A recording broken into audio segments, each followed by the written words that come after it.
So hello friends. So this was our second last day. अभी एक ही दिन बचा है GS1 का. सो आज ज्योग्राफी भी हमारा स्टार्ट हुआ है. दो क्वेश्चंस थे ज्योग्राफी के, आसान ही डाले थे, ज़्यादा कोर मतलब इस तरह से नहीं क्वेश्चंस डाले थे. So have a bit of confidence कि आपने सक्सेसफुली 96 क्वेश्चंस अब तक आप लिख चुके हो PYQs, राइट. सो ये बहुत मतलब अच्छी चीज़ है. आपको खुद ही लग रहा होगा कि आस्क एनी पर्सन, ओके, कि आप रैंडमली और ख़ास करके ठीक है, इस साल का मेंस दिया है या रिसेंटली कोई मेंस दिया है तो ठीक है, बट आप नॉर्मली किसी पर्सन से पूछो कि आपने इतने क्वेश्चंस, 100 क्वेश्चंस या मोर देन 90 क्वेश्चंस आपने कभी किसी ने लिखे हैं क्या इतने कम टाइम में. So you will find very very rare people writing mains question, this much amount of mains questions before the prelims. So ये आपको एक्स्ट्रा एज देने ही वाला है. So you will have confidence about writing. आपको बहुत सारे नुआंसेस पता चले होंगे राइटिंग्स के. आपको अपने बारे में बहुत कुछ पता चला होगा. सबसे इम्पॉर्टेंट है कि आपको दिक्कतें क्या आती है. यू कैन, आई थिंक, देखो कुछ इम्प्रूवमेंट, मतलब इम्प्रूवमेंट तो ऑफ कोर्स हुआ है, आपको भी रियलाइज हुआ होगा, बट ये इम्प्रूवमेंट कैन बी डिबेटेड कि सब में इम्प्रूवमेंट हुआ है कि नहीं हुआ है, आपको लग रहा है कि नहीं लग रहा है. बट ये तो हम डेफिनेटली बोल सकते हैं कि आपको पता तो चला है कि आपकी एग्जैक्ट प्रॉब्लम्स क्या आती है. आपको टाइम का प्रॉब्लम आता है, कीवर्ड्स का प्रॉब्लम आता है, स्पेस का प्रॉब्लम आ रहा है, हैंडराइटिंग का प्रॉब्लम आ रहा है, इंट्रो में प्रॉब्लम आ रहा है, कंक्लूजन में आ रहा है, पॉइंट्स जनरेट करने में आ रहा है, या पूरे आंसर में ही आ रहा है. ये तो डेफिनेटली आपको पता चल गया होगा. This is important, this is very important stage, कि अपने आप को जानना भी बहुत ज़रूरी है कि मैं मेंस में कैसा लिखती हूँ या मेंस में मुझे दिक्कत क्या आती है. और ये आपका ये बहुत experience, it will go long way. So keep my word, mark my word, ये आपको बहुत ज़्यादा हेल्प करने वाला है. सो चलो अभी ज़्यादा टाइम वेस्ट ना करके मॉडल आंसर्स से शुरुआत करते हैं. सो डे 2, देखो मैंने पहले ही बता दिया था कि क्वेश्चंस की थीम्स मैंने बता दी थी सोसाइटी की, कि क्वेश्चन पॉपुलेशन पे एक रहेगा, right, population and associated issue. Then globalization पे एक रहेगा, एंड ये कम्युनलिज्म पे एक रहेगा, राइट. सो मैंने पहले ही बता दिया था. इसके PYQs आई होप आपने देख के ही मतलब PYQs सब करके आए होंगे एंड आपको लिखने में आसानी हुई होगी. द मोटिव ऑफ मेरा मोटिव ये था कि आपको ज़्यादा परेशान ना करे, क्योंकि पढ़ने को में भी बहुत बार टाइम नहीं मिलता है, तो इस चक्कर में कुछ नहीं होता पढ़ के, और आप 2-4 पेजेस पढ़ते हो, बाकी छोड़ देते हो. ओके, सो बेटर है कि हम PYQs को अच्छे से करें, क्योंकि यही बार बार थीम्स रिपीट हो रही है. और ग्लोबलाइजेशन हमेशा आता है, अलग अलग फॉर्म में आता है क्वेश्चन. कम्युनलिज्म कभी रेयरली आता है. पॉपुलेशन वाला क्वेश्चन मैंने इसीलिए चूज़ किया, एक तो थीम भी हमारी बची थी, बट पॉवर्टी ना चूज़ करके पॉपुलेशन को मैंने इसलिए चूज़ किया क्योंकि रिसेंटली बहुत न्यूज़ में है ये पॉपुलेशन, ये डेमोग्राफिक जो है, आपने पढ़ा भी होगा. सो डेमोग्राफिक जो कंसर्न्स है, डेमोग्राफिक डिवाइड हो रहा है अभी नॉर्थ एंड साउथ में. सो रिसेंटली दो तमिलनाडु के और आंध्र प्रदेश के चीफ मिनिस्टर्स, इन्होंने कहा था कि साउथ इंडिया में लोगों को अपील की थी कि आप you should have large family norms, मतलब ज़्यादा बच्चे फैमिली में होनी चाहिए, क्योंकि लेबर फोर्स और नॉर्थ साउथ में बहुत डेमोग्राफिक डिवाइड अभी हो रहा है. सो इसके कारण फेडरलिज्म में इशू आ सकते हैं, फेडरल चैलेंजेस आ सकते हैं, और यूपीएससी इसके ऊपर ध्यान जाता है. So expect a question in UPSC 2025 mains की पॉपुलेशन रिलेटेड कोई क्वेश्चन ज़रूर आएगा. कोई भी पेपर में आ सकता है, या ऐसे में भी आ सकता है, फेडरलिज्म को लिंक करके आएगा या इकोनॉमिक ग्रोथ को लिंक करके आएगा. सो बेटर है हम थोड़ा बहुत प्रिपेयर्ड रहे, राइट. सो इसलिए मैंने पॉपुलेशन का ये क्वेश्चन लिया था. सो देखते हैं, अभी स्टार्ट करते हैं. सो 2-3 क्वेश्चन पॉपुलेशन पे यूपीएससी में ऑलरेडी आ चुके हैं. सो देखो क्वेश्चंस, एंड देन ज्योग्राफी के मैंने ज़्यादा डिफिकल्ट नहीं डाले, क्योंकि आपका बहुत लोगों का ज्योग्राफी अभी पढ़ के नहीं हुआ है. बट डोंट वरी, इसका अप्रोच लेक्चर आ जाएगा, या इसका ज्योग्राफी को कैसे अप्रोच करना है ये हम प्रीलिम्स के टाइम पे भी, सी ड्यूरिंग नेविगेटर, हम जो अपनी नेविगेटर जो बैच है, वहाँ पे हम लोग आई स्पेसिफिकली, लास्ट टाइम भी मैंने मेंस के क्वेश्चंस दिखाए थे. फियॉर्ड्स पे क्वेश्चन आया था. सो फियॉर्ड्स बोलते हैं उसको, राइट. फियॉर्ड्स लैंड फॉर्म्स है, राइट, ग्लेशियर लैंड फॉर्म्स है ये. सो इस पे 2023 में एक क्वेश्चन आया था मेंस में कि इनका कुछ तो टूरिज्म से बताया था। सो जब हम फ्योर्ड्स देख रहे थे, जब हम ज्योग्राफी नेविगेटर में फ्योर्ड्स देख रहे थे, तब मैंने रेफरेंस दिया था और आप कैसे कर सकते हो क्या नहीं। सो क्योंकि हमारे ज्योग्राफी को खास करके आपको बहुत ज़्यादा इंटीग्रेट करना पड़ता है, right. You need to integrate geography with the prelims preparation, क्योंकि वही कल के जो क्वेश्चंस रहेंगे मैं आपको थीम्स के आइडिया दे दूंगा कि कौन कौन से थीम्स पे क्वेश्चन है, ताकि आप अच्छे से प्रिपेयर करके आओ। क्योंकि एनसीईआरटीज में से सीधे क्वेश्चंस आते हैं बहुत बार, हमारे जो स्टैंडर्ड प्रीलिम्स के सोर्सेज है ना उसमें से 1 या 2 क्वेश्चन आता है। 1 या 2 क्वेश्चन बहुत हो गया, अगर आपका अच्छे से प्रिपेयर्ड हुआ ना, तो मान लो 10 मार्क्स का क्वेश्चन है, तो आपको ऐसे ही आप रैंडमली लिखोगे बिना पढ़ के तो आपको 2 से 3 नंबर आएंगे। बट अगर आप अच्छे से लिखोगे तो आपको 5 नंबर भी आ सकते हैं, और ये 2 मार्क्स बहुत ज़्यादा होते हैं मेंस में। ओके, 2 नंबर से बहुत लोगों का रैंक रहा है, बहुत लोग IAS से IPS बने हैं, IPS से IRS बने हैं, और बाद में लिस्ट से बाहर भी गए हैं। सो 2 नंबर बहुत काउंट करते हैं। अगर 15 नंबर का क्वेश्चन है तो आपको इतने ही मिलेंगे अगर नहीं आ रहा है तो, बट अगर आप प्रिपेयर्ड हो तो आपको 6 से 7 नंबर आ सकते हैं। सो बेटर हम हमारा प्रीलिम्स का प्रिपरेशन में देखो, प्रीलिम्स के प्रिपरेशन के टाइम पे तो हम नेविगेटर में बहुत इंटेंसिवली ये सब कवर करते हैं। इवन हिस्ट्री का भी मैं थोड़ी आइडिया दे दूंगा। सो अगर पॉसिबल हुआ तो 2-3 दिन में ही मैं इसका आपको मिल जाएगा, या अप्रोच वीडियो आपको मिल जाएगा पहले ही। अगर अच्छा इफ टाइम परमिट्स तो डिटेल एक अप्रोच वीडियो आएगा ज्योग्राफी का, कि हाउ टू अप्रोच ज्योग्राफी, या फिर नहीं तो बिफोर प्रीलिम्स में कोशिश करूंगा, क्योंकि वैसे भी आपको प्रीलिम्स के साथ ही उसको इंटीग्रेट करना है। ज्योग्राफी और हिस्ट्री पढ़ना ज़रूर है, छोड़ना नहीं है। बहुत से लोग आपको सजेशन देंगे कि कॉस्ट बेनिफिट वाला दिमाग लगाएंगे वहाँ पे। अभी देखो ये सब चीज़ें ना जनवरी फरवरी ऑनवर्ड्स रिलेवेंट होती है, या मार्च ऑनवर्ड्स। अगर आपको कोई बोलेगा कि आपका हिस्ट्री अगर बचा हुआ है तब पढ़ के फ़ायदा नहीं है ज़्यादा, राइट। तब रिवीजन का टाइम होता है। बट अभी टाइम है, दिसंबर, आप 15-16 दिसंबर से हम प्रीलिम्स की तैयारी कर रहे हैं, हमारे पास टाइम है।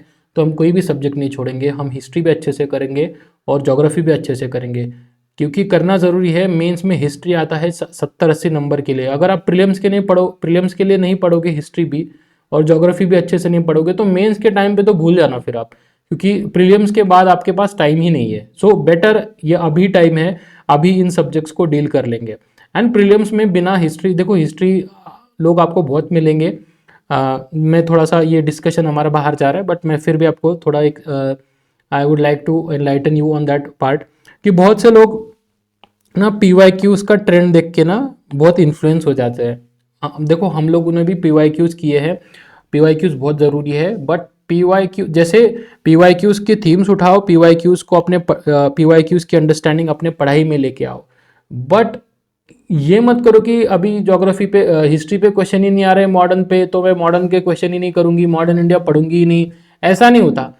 लास्ट टाइम भी अगर आप जो हमारे पुराने स्टूडेंट्स हैं उनसे आप पूछना कि ज्योग्राफी के 24 में ही ज़्यादा क्वेश्चन है, उसके पहले 2-2 3-3 क्वेश्चन आते थे, और ये 8-10 साल का ट्रेंड था।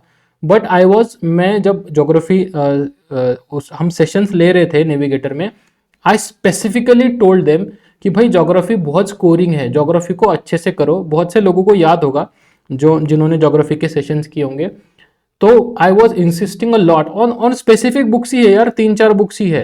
फंडामेंटल्स ऑफ फिजिकल ज्योग्राफी 11वीं, and India physical environment 11th की एनसीईआरटी, और 2 12th की एनसीईआरटी इकोनॉमिक ज्योग्राफी पे जो है वो 4 अच्छे से करो। जेसी लियोंग के सिलेक्टेड चैप्टर्स करो, एकदम अच्छे से करो, थरोली करो, आपके सारे क्वेश्चंस एड्रेस्ड होते हैं। बट मैंने बहुत से स्टूडेंट्स ने किया, उनको फायदा हुआ। बहुत से स्टूडेंट्स ने नहीं किया कि नहीं कम आता है, ज्योग्राफी नहीं आता। सेम अभी हिस्ट्री का होने वाला है मॉडर्न इंडिया का। आज नहीं तो कल देखो दोस्तों, ज्यादा क्वेश्चंस आने ही वाले हैं मॉडर्न इंडिया पे। यूपीएससी का ट्रेंड ही वो है, सिलेबस का पार्ट है तो आएगा ही। वो यूपीएससी का डिस्क्रिप्शन है, वो किस साल डाल रहे नहीं डाल रहे। सो हमारा काम ये है कि सारा एस्पेक्ट को, सारे चीजों को हम कवर करते चले। और हिस्ट्री ज्योग्राफी यार मेंस में है ही ना, तो दोनों कॉस्ट बेनिफिट एनालिसिस सिर्फ प्रीलिम्स का मत देखो, मेंस में भी है। ओके, सो बेटर है किसी चीज मतलब आप किसी सिलेबस, इंपॉर्टेंट सिलेबस पार्ट को ना छोड़े। हम 15-16 16 से आप प्रीलिम्स के प्रिपरेशन को स्टार्ट कर दो। अपने रिसोर्सेज को देखो, PYQs के अपने बहुत सारे वीडियोज़ है उनको देखो। जो भी आपका वीक सब्जेक्ट बचा होगा उसको पढ़ना स्टार्ट करो, राइट। सो पहले एक अंडरस्टैंडिंग ले लो, हिस्ट्री पढ़ लो। मैं तो सबको ये सजेशन देता हूँ शुरू में अभी, क्योंकि बाद में नहीं होता है, राइट। ज्योग्राफी से यू कैन रीड NCERTs, आप उससे शुरू कर दो, PYQs को देखो। एनी डाउट्स तो हम है ही सब डाउट्स सॉल्व करने के लिए, ठीक है। So reach out to us. So geography में भी हम उस टाइम पे भी अच्छे से मैं आपको बताऊंगा। इस टाइम अभी भी हम डिस्कस करेंगे। ये जनरल क्वेश्चन है, कोर ज्योग्राफी के नहीं है, बट ऐसे क्वेश्चन आते हैं एग्जाम में, ठीक है। सो देखो, ये वाटर पे ज्योग्राफी, वाटर एंड डेजर्टिफिकेशन पे है। वाटर हमेशा से बहुत फेवरेट थीम है यूपीएससी वालों की, यूपीएससी एग्जामिनर्स की, तो ये इस पे आता है। सो ये भी हम देखेंगे। एंड डेजर्टिफिकेशन वगैरह, क्लाइमेट चेंज, ये आता है, ठीक है। सो इसको, ये जनरल एग्जाम्पल्स को कैसे डील करना है, कल के सेशन में ज्योग्राफी के आपको कोर क्वेश्चंस रहेंगे। Now see society. So empowering women is key to control population growth, right. See the question. So question क्या बोल रहा है कि विमेन को एम्पावर करो। अगर पॉपुलेशन कंट्रोल ग्रोथ आपको करनी है तो विमेन को एम्पावर करना पड़ेगा। It's a key to control population growth. So question देखो, empowering women is a key to control population growth, ठीक है। पॉपुलेशन ग्रोथ हमें कंट्रोल करने के लिए विमेन को एम्पावर करना पड़ेगा। अभी कंट्रोल पॉपुलेशन ग्रोथ, ठीक है। सो देखो, हमारा डेटा हमारे पास कुछ तो होना चाहिए, पॉपुलेशन रिलेटेड है कि women is at the centre of the population and associated issues, ठीक है। सीधा सिलेबस का पॉइंट है, देखो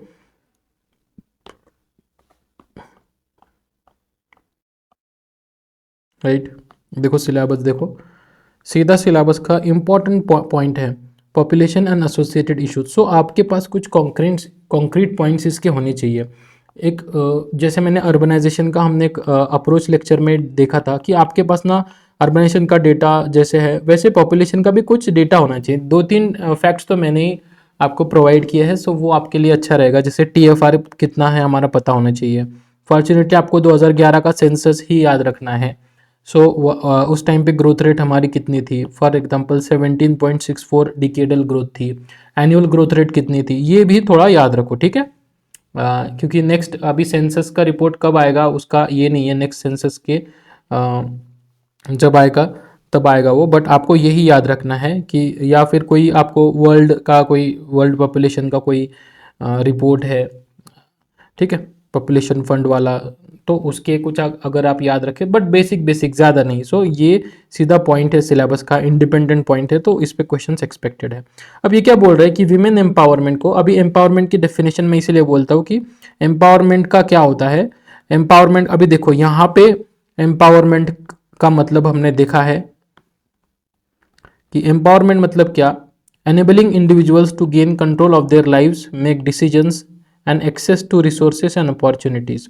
सो एम्पावरमेंट मतलब विमेन को किस तरह से अपनी लाइफ पे कंट्रोल आएगा। सिंपल है, ज़्यादा कॉम्प्लिकेटेड करने की ज़रूरत नहीं है, बस हमारी कॉन्सेप्चुअल क्लैरिटी अगर अच्छी रही। So how they can gain control, education से विमेन एम्पावरमेंट, हेल्थ अगर इंडिकेटर्स बढ़ाए, कॉन्ट्रासेप्टिव्स के अपॉर्चुनिटीज़ दे, देखो access to resources and opportunities, family control जो मेजर्स है, फैमिली प्लानिंग पे एडवाइस उनको दे। एम्पावरमेंट मतलब नॉलेज होता है, इंफॉर्मेशन होता है, मेडिकल डिवाइसेस को एक्सेस कर सके, मॉडर्न जो टेक्निक्स है, टेक्नोलॉजी को एक्सेस कर सके, ये सब चीज़ें हैं, right. So of course this are important. So आपको हम क्लियरली देखो, यहाँ पे एक और इम्पॉर्टेंट चीज़ हमें नोट करनी है कि देखो क्वेश्चन तो बता रहा है कि भाई की है, मतलब इंपॉर्टेंट पिलर है, बट डिस्कस है। सो इसलिए आपको काउंटर व्यू या एक साइड, एक एक्स्ट्रा व्यू भी देना है, जैसे कि empowering women is not the only key to control population growth. Of course कि 70-80% ये विमेन एम्पावरमेंट पे डिपेंडेंट है, बट उसके बियॉन्ड भी 20% ये सोशल एटीट्यूड्स पे भी डिपेंडेंट है। कि हमारे जैसे for example son meta preference, आपको पता है ना सन मेटा प्रेफरेंस का ये क्या है कि बहुत बार ये होता है, या अनवांटेड गर्ल, ये unwanted children, so girl child, बहुत ये है। सो बेसिकली क्या होता है, बहुत सारे फैमिलीज में बेटा चाहिए, तो इसीलिए फैमिली जो है फैमिली प्लानिंग का डिसीजन नहीं लेती है, एंड उसके फिर चक्कर में कि बेटा ही चाहिए, बेटा ही चाहिए, इस this is son meta preference. So ये जो होता है ना, सो हमारी सोसाइटी में जो ऑब्सेशन है बेटे के साथ, so that also leads to population growth many times. Okay, so son meta preference ये सोशल एटीट्यूड्स का ये है, और इसमें विमेन भी विमेन भी कहीं ना कहीं रिस्पॉन्सिबल है और मेल भी रिस्पॉन्सिबल है। सो ये सारी चीज़ें भी है पॉपुलेशन ग्रोथ के लिए। सो आपको ये भी 2-4 पॉइंट ऐड करने पड़ेंगे। 60-70% आंसर हमारा यही रहेगा कि विमेन एम्पावरमेंट अगर कर दिया तो पॉपुलेशन ग्रोथ किस तरह से कंट्रोल में होती है, या पॉपुलेशन ग्रोथ कंट्रोल कैसे होती है अगर विमेन अवेकंट है, विमेन एम्पावर्ड है, तो किस तरह से हम पॉपुलेशन ग्रोथ अचीव कर सकते हैं। सो ये पॉइंट्स बताएंगे कि विमेन एम्पावरमेंट और पॉपुलेशन ग्रोथ का लिंक हमें बताना है। बेसिकली क्या कि विमेन जितनी जागरूक है उतना वो इन्फॉर्म डिसीजन लेंगी और उतना एम्पावर्ड होगी, और उतने हमारी पॉपुलेशन कंट्रोल और हेल्दी पॉपुलेशन में women is at the centre of development, ये तो हमें पता है, राइट। सो ये लिंक बताना है 4-5 पॉइंट में। सो फर्स्ट पार्ट हमारा क्वेश्चन का होगा कि women empowerment. So how we can analyze the question. First part में, पार्ट 1 में हम मतलब इंट्रो लिखेंगे, इंट्रो में डेटा फैक्ट्स आने चाहिए। पार्ट 1 में विमेन एम्पावरमेंट एंड पॉपुलेशन के पॉइंट्स आएंगे, राइट, कि किस तरह से पॉपुलेशन कंट्रोल विमेन एम्पावरमेंट से होता है। फिर आपको डेटा देना है लिटरेसी, अगर एजुकेशन से किस तरह से विमेन एजुकेटेड हुई तो TFR कैसे कम होता है। ओके, देन हेल्थ अच्छी हुई तो फिर कितना इन्फॉर्म चॉइसेस लेते हैं, अवेयरनेस हुआ तो क्या होता है। ये data and facts and example से हम देंगे। सो 3-4 पॉइंट यहाँ पे लिखेंगे। अब पार्ट 2 में हमको लिखना है कि other factors which needs to be taken into consideration. ये अदर फैक्टर्स इंपॉर्टेंट मतलब कोर डिमांड नहीं है क्वेश्चन का, बट हम 2-3 लाइंस में लिख देंगे। एटलीस्ट 2-3 पॉइंट्स तो आने चाहिए कि सोशल एटीट्यूड्स भी जिम्मेदार है। And then third you can write is what steps are taken by the government, steps taken by the government. ये सब क्यों चल रहा है, क्वेश्चन में है डिस्कस। सो डिस्कशन जो होता है ना वो होलिस्टिक होता है, हमेशा याद रखो। अगर ये इलेबोरेट होता तो हम बस इसको इलेबोरेट करते रहते कि हाँ एक्सप्लेन करते थोड़ा ज़्यादा, बट डिस्कस है इसलिए बाकी एंगल्स भी यहाँ पे देने पड़ेंगे। गवर्नमेंट ने स्टेप्स क्या लिया है, एंड फोर्थ छोटा पार्ट हो सकता है, कंक्लूजन हो सकता है कि व्हाट कैन बी डन। ठीक है, सो ये हम 3-4 पार्ट्स में इस क्वेश्चन को डिवाइड कर सकते हैं। देखो, women empowerment and population growth, other factors कौन से जिम्मेदार है, स्टेप्स कौन सी ले रही है गवर्नमेंट, शॉर्ट में होना चाहिए, एंड वे फॉरवर्ड क्या होना चाहिए।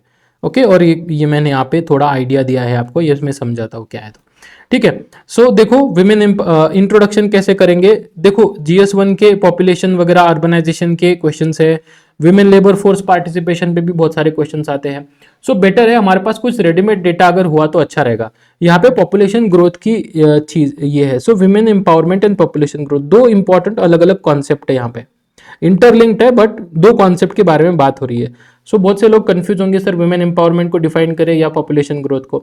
सो मैंने ये किया है कि पॉपुलेशन कंट्रोल ग्रोथ आज बहुत इंपॉर्टेंट है, ये नेसेसिटी भी दर्शा रहा है ना।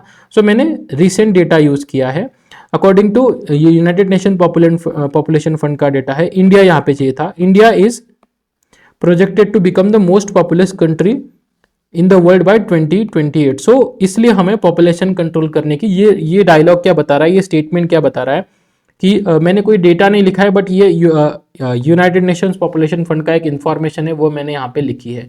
सो अगर इंडिया मोस्ट पॉपुलस कंट्री बनने जा रहा है तो there is urgent need to control population. So मैंने यहाँ पे पॉपुलेशन रिलेटेड एक फैक्ट दे दिया। However for any population growth control measures empowering women is crucial. So मैंने अभी लिंक कर रहा हूं, मैं जो क्वेश्चन को लिंक कर रहा हूं। सो जब भी आपको कंफ्यूजन होना कि दो पार्ट दिए है, एम्पावरमेंट भी दिया है, पॉपुलेशन ग्रोथ भी दिया है, किससे स्टार्ट करूं, इसमें ज्यादा टाइम वेस्ट मत करो।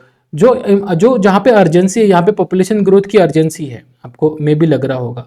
सो यहाँ पे किसको ऐसा लग रहा होगा कि सर मुझे विमेन एम्पावरमेंट का लग रहा है, तो एम्पावरमेंट का बता दो एंड फिर दूसरी लाइन पॉपुलेशन के बारे में दे दो। But interlinking is very important, दोनों कॉन्सेप्ट्स को इंटरलिंक करना पड़ेगा। सो मैंने पहले पॉपुलेशन के बारे में बता दिया कि पॉपुलेशन ग्रोथ करना कंट्रोल करना बहुत जरूरी है आज, एंड देन इसमें link. However any population growth control measure empowering women is crucial. So मैंने क्यों क्रूशियल वो भी लिखा है एक लाइन में, because it enables to take inform decisions about the family planning and reproductive health. सही है। लिंक कर दिया, एम्पावरमेंट को भी हमने बता दिया, पॉपुलेशन का भी ये दे दिया. So this is good introduction according to me. And again I am saying I have taken a lot of time. So आपके आप का नहीं आ रहा है इस तरह से, इससे बेस्ट आ रहा है तो हमसे ज़्यादा खुशी किसी को नहीं होती. अगर स्टूडेंट्स का मॉडल आंसर अच्छा अगर आ रहा है तो गुड, इससे भी अच्छा आ रहा है तो वेल एंड गुड. बट आपको अगर लग रहा है कि आपको समझ ही नहीं आया है तो इससे ज़्यादा मतलब परेशान मत होना, ये टाइम से नहीं किया गया है पहले ही मैं आपको बता रहा हूँ.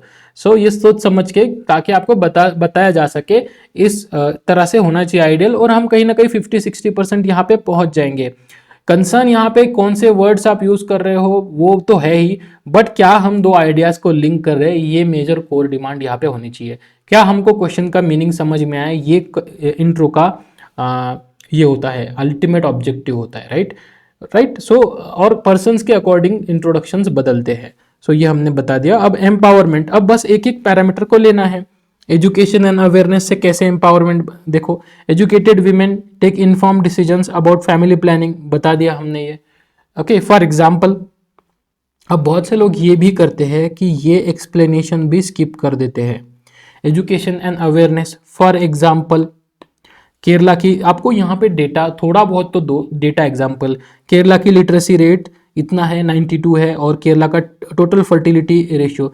देखो पॉपुलेशन एसोसिएटेड इशू है ना, ये जो टॉपिक है इसमें ना आपको टेक्निकल टर्म्स यूज करनी पड़ेगी, जेनेरिक लिख के नहीं आएगा.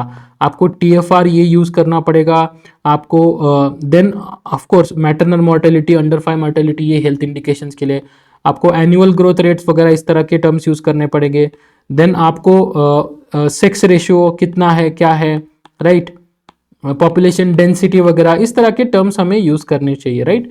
सो ये हमें और इसके आंकड़े भी आपको पता होने चाहिए बेसिक, कि इंडिया का पॉपुलेशन डेंसिटी कितना है, राइट, किस स्टेट का ज़्यादा है, किस स्टेट का लिटरेसी. सो ये डेटा हमें पता होने चाहिए. डेमोग्राफिक डेटा जिसको हम बोलते हैं, ओके, बेसिक डेमोग्राफिक डेटा. और एक डेटा मैं आपको बता देना चाहता हूँ कि इंडिया में ऑलमोस्ट ये 35 मैंने याद रखा है. अगर आपको चाहिए तो 65% of population is below 35, right, below 35 years of age. ये भी हमें पता होना चाहिए क्योंकि डेमोग्राफिक डिविडेंड पे भी क्वेश्चन आता है. So young population average at around 28 है शायद, मुझे अभी एग्जैक्टली नहीं याद आ रहा है ये. इन 2028 या 2030 में 28 होने वाली है, अभी हो गई, मुझे नहीं याद अभी इसका. बट 65% इंडिया की population below 35 years of age है. ये मैंने इस तरह से मेरे टाइम पे याद रखा था. अभी भी ये ज़्यादा इसका बदला नहीं होगा, 60 के अराउंड तो होगा ही. राइट. सो इस तरह के डेमोग्राफिक डिविडेंड में हमें ये काम आता है. सो डेमोग्राफिक डेटा बेसिक याद रखो. सो एजुकेशन एंड अवेयरनेस का लिंक यहाँ पे दे दिया. देखो ज़्यादा कुछ एक्सप्लेन करने की जरूरत नहीं है. बिहार में लिटरेसी कम है तो टोटल फर्टिलिटी रेट यहाँ पे इतना है. अब इसको एलैबोरेशन नहीं करेंगे, टोटल फर्टिलिटी रेट से ये होता है वो होता है, जरूरी नहीं है. It is not required. Examiner understand the meaning of TFR. सो इस तरह के चार्ट्स आप तैयार कर सकते हो, रेडी रख सकते हो अपने पास में, कि रीजनल डिस्पैरिटी भी हम बता सकते हैं. राइट, कि कैसे होता है. Then access to health care को एक्सेस अगर देंगे, फॉर एग्जांपल अभी यहाँ पे देखो, इट इज़ नॉट नेसेसरी कि आपको बहुत स्पेसिफिक डेटा ही याद आए, बहुत ही स्पेसिफिक हमेशा याद आए. चलो एक बार हमें याद आ गया एक पॉइंट के लिए. अभी हेल्थ केयर और फैमिली प्लानिंग का कैसे हम करेंगे. देखो नेशनल पॉपुलेशन पॉलिसी 2000 की, ये आपको ये पढ़ लेना, दिस इज़ वेरी इंपॉर्टेंट. अच्छा हुआ यहाँ पे लिखा है, मैंने याद आया. सो नेशनल पॉपुलेशन पॉलिसी बहुत पुरानी हो गई है, बट इसमें बहुत सारे आपको पॉइंट्स मिल जाएंगे. पॉपुलेशन कंट्रोल किस तरह से आप ये कर सकते हो, मेजर्स यहाँ पे बहुत सारे डिटेल मेजर्स दिए गए. मैंने इसका एक स्क्रीनशॉट भी लगाया एंड में. Focused on institutional deliveries to achieve stable population. So national population policy इस पे जोर दे रहा है. देखो बेसिकली यूपीएससी में क्या कंसर्न है कि आपको विमेन एम्पावरमेंट और पॉपुलेशन ग्रोथ में लिंक एस्टैब्लिश करना है. आप डेटा के थ्रू लिंक एस्टैब्लिश करते हो, आप फैक्ट्स के, आप एग्जांपल्स के थ्रू एस्टैब्लिश करते हो. और अगर आप किसी पॉलिसी को एज ए एविडेंस यूज़ कर रहे हैं ना हम यहाँ पे, कि भाई हम नहीं बोल रहे, ये नेशनल पॉपुलेशन पॉलिसी ही बोल रहा है कि देर इज़ इंटरलिंक, बस खत्म हो गया. दिस इज सब्सटेंसिएशन कि इंस्टीट्यूशनल डिलीवरीज करेंगे, ये भी वुमेन एम्पावरमेंट का पार्ट हो गया. Then economic empowerment, when women financial independence, so they have more control over the reproductive choices. This leads to smaller family norms, ये हो गया। So see you can use alternative methods. So यहाँ पे देखो आपके पास तगड़ा डेटा है, okay आपके पास देखो यहाँ पे एक कॉन्क्रीट डेटा है, सो आप ये एक्सप्लेनेशन स्किप कर सकते हो। For example the following tables clarifies this, इस तरह से लिख सकते हो, या फॉर एग्जाम्पल इस तरह से आप मार्क करके ये बता सकते हो, ये इतना स्किप कर सकते हो। बट यहाँ पे आपके पास एग्जाम्पल नहीं है तो आप इस एक्सप्लेनेशन दे दो इसका, it's one and the same, आप सब्सटेंशिएट कर रहे हो। यहाँ पे आपके पास एग्जाम्पल नहीं आ रहा है ऐसे, तो नो नीड टू राइट, तो आपको लिखना पड़ेगा ये, राइट। और यहाँ पे आपके पास बहुत स्ट्रॉन्ग कॉन्क्रीट डेटा है तो ये स्किप कर सकते हो। जैसे आपके पास टाइम है, राइट, अगर आपका स्पीड आपको एवरेज लग रहा है तो ये आप स्किप करके सीधा ये दे सकते हो, because it is conveying the same thing, examiner को हमको कन्वे आप कर रहे हो। Then social empowerment, ending social cultural practices like child marriage, देखो डिलेज अर्ली प्रेगनेंसीज, सीधा बता दिया एग्जाम्पल, शॉर्ट में बता दिया।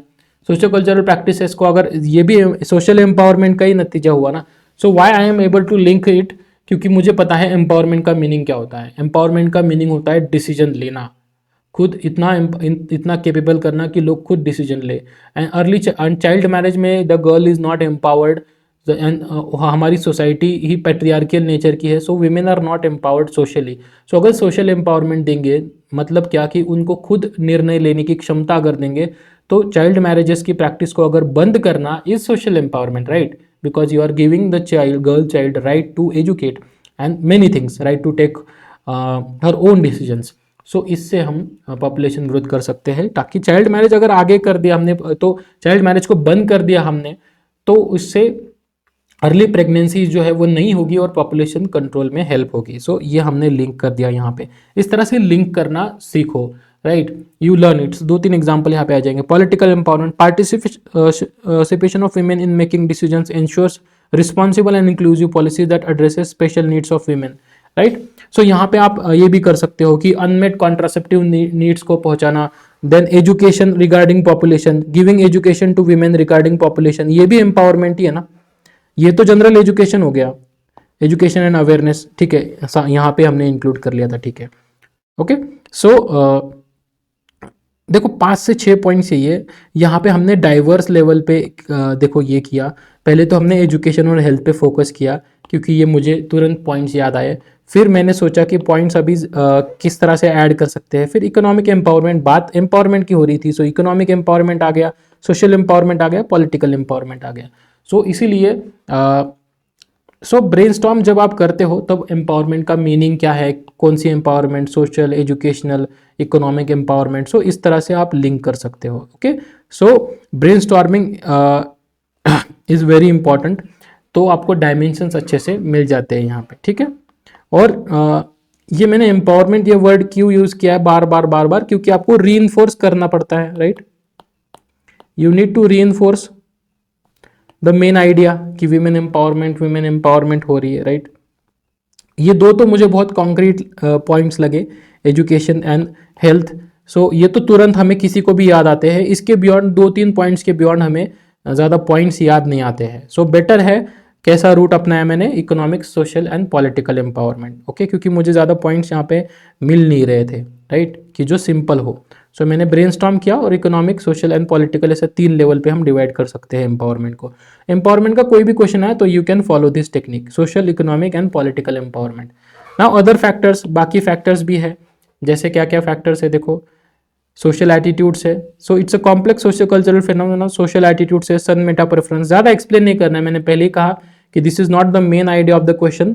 सो हमें बस एग्जामिनर को बताना है कि भाई हमें पता है कि पॉपुलेशन का कंट्रोल ग्रोथ जो एस्पेक्ट है वो बहुत सारी चीज़ों पे डिपेंडेंट है, इकोनॉमिक स्टेटस पे भी डिपेंडेंट है, जितना पूरी फैमिली के, सिर्फ विमेन की नहीं, पूरी फैमिली अगर पॉवर्टी रही तो हमें पता है कि पॉवर्टी के कारण बच्चों को चाइल्ड लेबर ये प्रॉब्लम्स आती है, child labour is link to poverty. जितने ज़्यादा बच्चे रहेंगे, सो ट्रेडिशनल फैमिलीज या पॉवर्टी को वो एज अ उनको बच्चों को, चाइल्ड लेबर एग्जिस्ट क्यों करता है पुअर फैमिलीज़ में, क्योंकि बच्चों ज़्यादा, जितने ज़्यादा बच्चे उतने काम करने वाले हाथ, इस तरह से बोला जाता है। सो पॉवर्टी के कारण भी पॉपुलेशन बढ़ता है, पॉपुलेशन कंट्रोल या पॉपुलेशन ग्रोथ होता है, सो उसको भी हमें देखना पड़ेगा। So when you need to tackle this, आपको सारी चीजें, पब्लिक पॉलिसीज भी कैसा है, देखो ban on political participation of more than 2 children, so policies का भी इम्पैक्ट पड़ता है। सो बहुत सारी चीजें हैं। महाराष्ट्र में 2 चिल्ड्रन के ऊपर अगर किसी इंसान को एक पर्टिकुलर डेट के बाद, शायद सितंबर 2001 या ऐसा कुछ तो है, मुझे एग्जैक्टली याद नहीं अभी, कि अगर आपको 3 बच्चे हैं तो you can not stand in the election, आप इलेक्शन में खड़े नहीं हो सकते, you can not contest the elections. Okay, so इस तरह से पॉलिसीज भी डिटरमाइन करती है। सो बहुत सारी चीज़ें हैं जो ओवरऑल पॉपुलेशन अदर फैक्टर्स को ये करती है। सो ये भी हमने डील करने चाहिए। अब steps taken by the government, ये पता होना चाहिए, नेशनल पॉपुलेशन पॉलिसी, या आप ये भी कर सकते हो, India was the first country to take family control measures के लिए पॉलिसीज लेना। मिशन परिवार विकास बहुत इंपॉर्टेंट है, बेटी Bachao Beti Padhao, then home delivery of contraceptive schemes, then Pradhan Mantri Matru Vandana Yojana, ये सब चीज़ें हैं। विमेन एम्पावरमेंट प्लस पॉपुलेशन की जो मिक्स स्कीम्स है यहाँ पे लिख देंगे। और आगे क्या करेंगे हम, क्या करना पड़ेगा हमें, डिसेंट्रलाइज प्लानिंग, ये टर्म्स यूज किया करो गवर्नेंस सोशल जस्टिस में। प्रोग्राम इम्प्लीमेंटेशन, हमने कल ही देखा है ना कि जेंडर, हाँ वो वही क्वेश्चन यूज करो कल वाला इसके जगह पे, कि क्या स्टेटमेंट था कि including gender concerns in policy design and implementation, हो गया, वही स्टेटमेंट्स को यूज करो। सर्विंग द नीड्स ऑफ जो अंडर सर्व्ड पॉपुलेशन ग्रोथ है, ट्राइबल स्लम ड्वेलर्स, इनके भी जो नीड्स है, अवेयरनेस हो गया, अनमेड कॉन्ट्रासेप्टिव नीड्स हो गए, ये भी हमें प्रोवाइड करना पड़ेगा। Increase participation of main in parenthood, ये मुझे बहुत इंपॉर्टेंट पॉइंट लगा, इसलिए मैंने इसको बोल्ड किया है। मेन का भी इन्वॉल्वमेंट करो पेरेंटहुड में, बहुत इंपॉर्टेंट है। कोलैबोरेशन विद कमिटमेंट, एनजीओ से कोलैबोरेट करो। Information education and communication need to undertake national campaigns लो, okay, via artist, popular film stars, doctors, वैद्यस, हकीम्स, नर्सेस, ये मैंने जानबूझ के यहाँ पे इंक्लूड किया है। ये लास्ट पॉइंट जो है ना, हम एथिक्स में भी या हर सब्जेक्ट में ना, हमें अवेयरनेस पे हम बहुत रैंडम लिखते हैं कि to spread awareness and education spread करो, उसको स्पेसिफिक लिखा करो। देखो ये गवर्नमेंट के डॉक्यूमेंट से मैंने ऐसे के ऐसे उठाया है। देखो इंफॉर्मेशन एजुकेशन एंड कम्युनिकेशन, अब अवेयरनेस की जगह हम इस तरह से अगर लिखे तो कितना अच्छा लगता है। देखो rather than just writing simply कि spread awareness, इसकी जगह पे हम information, education and communication need to undertake a massive national campaign on population, so campaign he organize करेंगे on population related issues। फिर अभी ये लिखना है तो लिखो, नहीं तो नहीं लिखो, 1-2 नाम लिखो। अभी यहाँ पे देखो वैद्यस है, डॉक्टर्स है, ये रिलेवेंट लोग हैं, हकीम्स हैं, नर्सेस है, यहाँ पे आप लोग आशा वर्कर्स को लिख सकते हो। सो देखो अवेयरनेस की भी जब बात करो तो थोड़ा सा अवेयरनेस की जगह पे इंफॉर्मेशन, एजुकेशन, कम्युनिकेशन इस तरह से यूज़ करो। एंड ये देखो इस तरह से जो उस फील्ड के लोग हैं ना ग्राउंड लेवल पे, उनका नाम हमेशा इंक्लूड करो, राइट। अभी ये मेडिकल से रिलेटेड है तो अवेयरनेस में हम आशा workers, ANM, hakims, local nurses का यहाँ पे, और पॉपुलेशन रिलेटेड है तो स्पेसिफिक यूज़ किया करो। जैसे मान लो अगर डिजिटाइजेशन है, डिजिटल डिवाइड को आपको ये करना है कि डिजिटल डिवाइड पे अवेयरनेस स्प्रेड करना है, तो हम क्या करेंगे कि local engineering colleges, local graduates जो टेक्नोलॉजी में जो यूथ है उनको इंक्लूड करो, प्रोफेसर्स को इंक्लूड करो, स्कूल कॉलेजेस के जो टेक्निकल एजुकेटर्स हैं।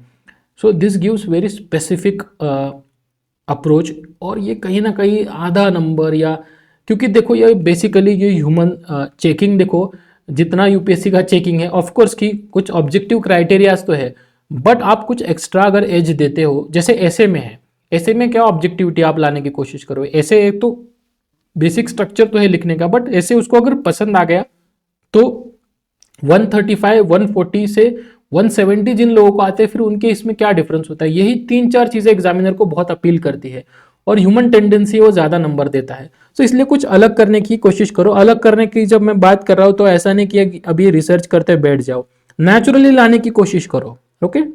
ये आएगा, प्रैक्टिस से आएगा। देखो गवर्नमेंट पॉलिसीज का ये ना, मैंने नेशनल पॉपुलेशन पॉलिसी जो है 2000 की, 2000 में जो आई थी, इसके कुछ इसमें ना ये मुझे अच्छा लगा, मैं जब पढ़ रहा था इस आंसर के लिए। तो see how government policies focuses on awareness. देखो वो क्या करते हैं, वो अवेयरनेस की जगह पे information, education and communication of family welfare messages must be clear, focused and disseminated everywhere including remote corners of the country and local dialects. देखो यहाँ पे एक टर्म मिसिंग है, लोकल डायलेक्ट्स में अवेयरनेस। आप अवेयरनेस जब करते हो तो लोकल लैंग्वेज आनी चाहिए, सो ये पैरामीटर ऐड करेंगे हम। सो ये एथिक्स में भी यूज करो आपकी, how you will persuade, how you will persuade, persuasion जो है ना, परसुएशन के लिए मैसेज कैसा होना चाहिए, क्लियर होना चाहिए, राइट। देन आपका लोकल डायलेक्ट में, लोकल लैंग्वेज में होना चाहिए, ये स्पेसिफिकली लिखो। जैसे हमने नक्सलिज्म की केस स्टडी जो देखी, तो उसमें अगर ये एलिमेंट डालते हैं हम कि लोकल लैंग्वेज जो बोलने वाला होगा, ट्राइबल लैंग्वेज में कम्युनिकेट करने वाला होगा, उनको आगे करो बात करने के लिए। अभी आप बोलोगे सर ये अज्यूम करते हैं हम, अज्यूम्पशन की जगह पे डायरेक्ट लिख दिया तो इम्पैक्ट अलग होता है। देखो फिर यहाँ पे total literacy campaigns successfully mobilise local, there is a need to massive national campaign. So इस तरह से ये हम कर सकते हैं। So this was way forward.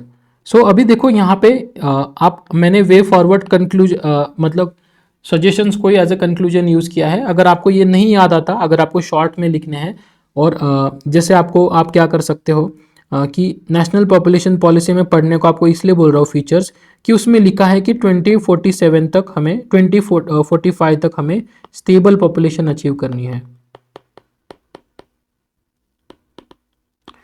So stable population growth achieve करनी है। सो ये अगर गोल हमें अचीव करना है तो हमें women empowerment is the key. आप ऐसे भी हमारे लॉन्ग टर्म गोल्स के साथ लिंक कर सकते हो। ओके, सो एक और क्वेश्चन आया था themes of population education. Population education पे एक क्वेश्चन आया था, उस पर आप ये कर सकते हो कि पॉपुलेशन एजुकेशन क्या होता है, क्योंकि ये पॉपुलेशन एसोसिएटेड इशू बहुत इंपॉर्टेंट सिलेबस का पार्ट है। तो मैंने यहाँ पे आपके लिए ऐड कर दिया कि पॉपुलेशन एजुकेशन में क्या क्या आता है। सो ये एनसीईआरटी में अच्छा दिया था, एनसीईआरटी का फ्रेमवर्क है। देखो थीम्स ऑफ पॉपुलेशन एजुकेशन, आप लोगों को पॉपुलेशन एजुकेट करोगे। मैंने क्वेश्चन नहीं इंक्लूड किया, लेकिन आपने पीवाईक्यू देखे हैं, पॉपुलेशन एजुकेशन के सिग्निफिकेंस क्या है। सो पॉपुलेशन एजुकेशन मतलब क्या क्या करेंगे, लोगों को कैसे अवेयर करेंगे, डिलेड मैरिजेस से होता है, रिस्पॉन्सिबल पेरेंटहुड है, population change and resource development उसमें आता है, population related beliefs and values क्या क्या होनी चाहिए, विमेन का स्टेटस आता है, family size and family welfare. ये सब चीज़ें आपको इंक्लूड करनी पड़ती है एज एन एडमिनिस्ट्रेटिव ऑफिसर, और एज अ यूपीएससी एस्पिरेंट आपको ये सब चीज़ें ध्यान में रखनी पड़ेगी जब आप पॉपुलेशन कंट्रोल की बात कर रहे हो, या पॉपुलेशन एजुकेशन किस तरह से होना चाहिए, या पॉपुलेशन प्लानिंग जिस होनी चाहिए। सो ये सब आपने थीम्स आपने याद रखनी चाहिए। Okay, so I think this is clear. Now see the next question, comparatively easy question है। Are we losing local identity for global identity? So globalisation से इम्पैक्ट पॉजिटिव नेगेटिव डिस्कस, यही थीम रही है constant. देखो but ये 15 number का है, इसलिए थोड़ा ये लिखना पड़ेगा। सो क्लियरली दो पार्ट है कि yes we are losing, so global identities के लिखेंगे। सेकेंड, लोकल आइडेंटिटीज कैसे प्रिजर्व हो रही है या हम प्रिजर्व कर रहे हैं। एंड थर्ड पार्ट लिखेंगे कि how to preserve local identities, how to minimise the impact of globalisation on our local cultures and customs. So clearly 3 part है।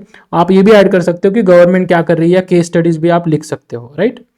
सो यहाँ पे एक इंट्रोडक्शन लिख दिया कि डिबेट है, this is a debate, right. So debate को कंसर्न मद्देनजर रखते हुए ये लिख दिया। देन ग्लोबल आइडेंटिटीज कैसे हो रही है, so there is cultural homogenisation, this is very important keyword in the globalisation question. Okay, ये कीवर्ड आप यूज करना है। होमोजेनाइजेशन कैसे हो रहा है। अब कल्चरल होमोजेनाइजेशन मतलब कल्चर के पॉइंट्स लिखेंगे हम स्पेसिफिक, राइट। कल्चर के पॉइंट्स क्या है, language, so loss of regional languages हो रही in favour of English, for example tribal languages पे ज्यादा है। सो मैंने यहाँ पे एक एग्जांपल ऐड कर दिया, ये आप ऐड कर लो। यूनेस्को ने रिसेंटली असुर, भिरभोर और कोरवा, ये लैंग्वेजेस है, ट्राइबल लैंग्वेजेस है, ये याद कर लो, ठीक है। Birhor has put in the list of endangered language. Generally हमें एंडेंजर्ड स्पेसीज के बारे में याद रखते हैं, लेकिन लैंग्वेजेस का भी याद रखो ताकि पॉइंट्स मिल जाते हैं रेडीमेड हमें। और growth in English medium school, ये एग्जाम्पल लिख दिया, या नहीं याद आ रहा है तो simply growth of English medium schools and decline of vernacular schools, ये भी दर्शाता है कि हमारी लोकल लैंग्वेजेस लॉस हो रही है। सो होमोजेनाइजेशन ही हो रहा है इन favour of English. Loss of traditional culture, outfits loss हो रहे हैं, ये तो आपको पता है। देन इकोनॉमिक इंपैक्ट क्या हो रहा है, decline in traditional occupations, right. और हैंडलूम सेक्टर हमारा यूनिक था, वो डिक्लाइन होके अभी growing consumerism, global machine made garments सभी यूज हो रहे हैं। देन सोशल चेंजेस में आप लिख सकते हो न्यूक्लियर फैमिलीज आ रही है, हमारे यहाँ पे जॉइंट फैमिली स्ट्रक्चर था, मैरिज पे इम्पैक्ट हो रहा है, marriage as a sacrament is losing its values in modern India. यही मैंने यूपीएससी का क्वेश्चन ही यहाँ पे लिख दिया है। जैसे एथिक्स में हम करते हैं ना, सोसाइटी में भी आप ऐसे ही कर सकते हो, PYQ ही लिख दिया ये, इज लूजिंग मैरिज, उसकी सैक्रेडनेस को लूज कर रहा है, आइडेंटिटी ऑफ वीमेन चेंज हो रही है। अभी अच्छी चीजें भी है ना, ग्लोबल आइडेंटिटी मतलब अभी विमेन को राइट्स मिल रहे हैं, कास्ट सिस्टम वीक हो रहा है, ये भी तो दो चार अच्छी चीजें हैं, ये भी आपको लिखना है। सो वैल्यूज क्या बदल रही है, लिबर्टी, इक्वालिटी, फ्रेटर्निटी की वैल्यू ज्यादा हो रही है, but at the same time individualism और ट्रेडिशनल कम्युनिटी वैल्यूज भी आ रही है। इकोलॉजी और एनवायरमेंट में इंपैक्ट लिखेंगे। सो लोकल आइडेंटिटीज किस तरह से स्ट्रेंथन हो रही है, ये पॉइंट भी इंपॉर्टेंट है। सो हमारे रीजनल लैंग्वेजेस एंड कल्चर्स जो है वो रूरल एरियाज में अभी भी प्रिजर्व हो रहे हैं। सो ऐसा नहीं है कि पूरी आइडेंटिटी लूज हो रही है अभी भी इंटैक्ट है। ट्रेडिशनल फेस्टिवल्स और कस्टम्स को ज़्यादा अच्छे तरीके से और सेलिब्रेट किया जा रहा है, राइट। अभी आपको दिखा होगा स्पिरिचुअल एंड फिलोसॉफिकल ट्रेडिशंस अभी भी कंटिन्यू है। यूट्यूब पे अभी बहुत सारे चैनल्स आ चुके हैं। ग्लोबलाइजेशन, ये टर्म इंपॉर्टेंट याद रखना, रेफर टू एज ग्लोबलाइजेशन मतलब Indian fashion designers traditional into modern design. So globalisation और लोकलाइजेशन का ये टर्म है इंपॉर्टेंट। सो ये सब चीज़ें हो रही है, ऐसा नहीं। और यहाँ पे आप लिख सकते हो कि हमारे लोकल प्रोडक्ट्स को ग्लोबल मार्केट्स मिल रहा है, राइट। ये आप याद कर सकते, ऐड कर सकते हो। मेरे से ज़्यादा अच्छा आंसर आप लिख सकते हो। ये बहुत मतलब इतना मुश्किल नहीं था। ये एग्जाम्पल लिखो, बट लोकल प्रोडक्ट्स को ग्लोबल मार्केट्स मिल रहा है। हमारी डायस्पोरा आप लिख सकते हो कि इंडियन डायस्पोरा जो है वो अपना कल्चर जो है, इंडिया का कल्चर बाहर दूसरे देशों में लेके जा रहे हैं। आप यहाँ पे सॉफ्ट पावर भी लिख सकते हो कि टेक्नोलॉजी के कारण इंडिया की बॉलीवुड मूवीज जो है वो, या बॉलीवुड कल्चर या सॉन्ग्स जो है वो अलग अलग रीजन्स में जा रहे हैं। So it is strengthening our identities और it is spreading India's identity across the world. ये भी आप कर सकते हो। ओके, 3-4 पॉइंट और ऐड कर सकते हो। बैलेंस करना जरूरी है। सो कैसे कर सकते हैं, प्लेटफॉर्म लोकल आर्ट को बढ़ावा देके, वर्नेकुलर लैंग्वेज को रिजुविनेट करके आप national policy, national education policy का एग्जाम्पल दे सकते हो। NEP ने ये किया है, राइट। NEP 2020 में ये है। ट्रेडिशनल आर्ट्स को सपोर्ट करे, एम्पावर करे ट्राइबल कम्युनिटीज़ को।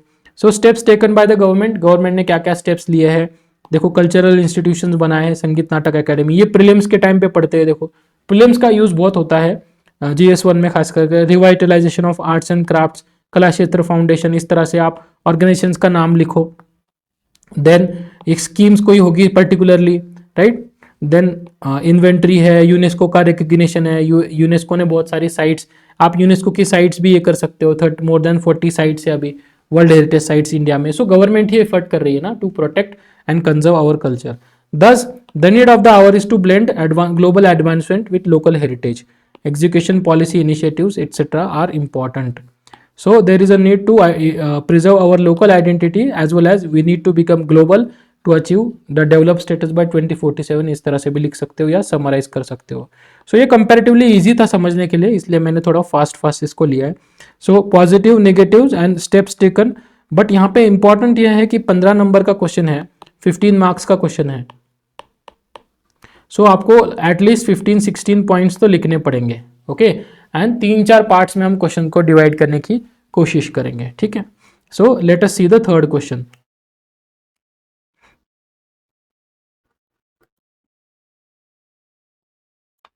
सो देखो अभी थर्ड क्वेश्चन देखते हैं. Third question is on communalism. इस पे भी 3-4 क्वेश्चंस पिछले 10 सालों में यूपीएससी ने पूछे हैं. सेक्युलरिज्म पे भी पूछा है. जो लास्ट देखो ये लास्ट वाला हमारा जो सिलेबस का टॉपिक है, सोसाइटी की बात कर रहा हूँ, सोसाइटी का सिलेबस जो है स्पेसिफिकली, वहाँ पे देखो लास्ट लाइन में ये मेंशन्ड है. ओके, सोशल एम्पावरमेंट का मीनिंग क्या होता है, राइट. कम्युनलिज्म का मीनिंग क्या है. रीजनलिज्म पे हमने क्वेश्चन देख लिया. Regional disparity. Okay so regional disparity and disparity का मीनिंग हमने देखा है, राइट. एंड एक क्वेश्चन देखा सीधा. सेक्युलरिज्म पे क्वेश्चन आ चुका है बट मैंने यहाँ पे कवर नहीं किया क्योंकि आपका पेपर 2 में भी हो जाएगा ये, राइट. पेपर 2 में भी सेक्युलरिज्म और पॉलिटी वगैरह लक्ष्मीकांत से ये टॉपिक कवर हो जाता है, बट GS1 में भी पूछे जा चुके हैं, right. So question have been asked. So social empowerment का मैंने यहाँ यहीं पे इसी डॉक्यूमेंट में मीनिंग अच्छे से समझा है. सो देख लेना एक बार, राइट। एंड कम्युनलिज्म, यही टॉपिक फिर बचा था, सो इसलिए मैंने इस पे क्वेश्चन इंक्लूड किया। ग्लोबलाइजेशन पे भी already discussed, population and associated issues पे भी ऑलरेडी डिस्कस्ड। जस्ट हमने देखो पॉवर्टी एंड डेवलपमेंट इश्यूज पे नहीं किया क्योंकि आपका सोशल जस्टिस पेपर 2 में भी, GS2 में भी कवर हो जाता है। बाकी सारे इश्यूज हमने एड्रेस किए हैं, ओके। इसके विपरीत भी आपको कोई डाउट आता है तो please ask, feel free to ask. So अभी कम्युनलिज्म पे देखते हैं। बेसिकली कम्युनलिज्म के भी डायमेंशंस, 2-3 डायमेंशंस के अलावा ज़्यादा क्वेश्चंस नहीं आए हैं। अगर आप केयरफुली PYQ उसको देखोगे तो मोस्टली यूपीएससी ने कॉजेस पूछे हैं कम्युनलिज्म के, कि कम्युनलिज्म क्यों होता है, या कम्युनलिज्म का मीनिंग पूछा है एंड कॉजेस पूछे हैं। एंड सॉल्यूशंस देने में तो हम एक्सपर्ट है, सॉल्यूशन तो हम दे देते हैं बट कॉजेस भी इंपॉर्टेंट है। सो ये भी कॉजेस भी है, 2018 में आया था, 15 नंबर का क्वेश्चन है। Communalism arises due to power struggle के कारण आता है और relative deprivation, argue by giving suitable examples. So ये ठोस स्टेटमेंट दे रहे हैं ये लोग कि कम्युनलिज्म या तो पावर स्ट्रगल के कारण आता है या तो रिलेटिव डिप्रीवेशन के कारण आता है, ओके। सो यहाँ पे क्लियरली हमें 2 पार्ट्स इसमें दिए हैं, पावर स्ट्रगल से कम्युनलिज्म कैसे आता है, एंड सेकेंड डिप्रीवेशन मतलब डिस्पैरिटी, जो सोशो इकोनॉमिक डेवलपमेंट डेफिसिट जो होता है उसके कारण कैसे आता है। अब यहाँ पे आपने देखा होगा कि ये ठोस, जहां पे भी कोई एकदम स्ट्रॉन्ग स्टेटमेंट कर रहा है एंड आर्ग्यूमेंट्स देने की बात हो रही है या जस्टिफिकेशन की बात हो रही है, तो हमेशा थर्ड एंगल डालने की भी कोशिश करो, which should be very small, कि भाई बाकी कौन से रीजंस है और कम्युनलिज्म के, सिर्फ ये 2 रीजन से तो नहीं आता।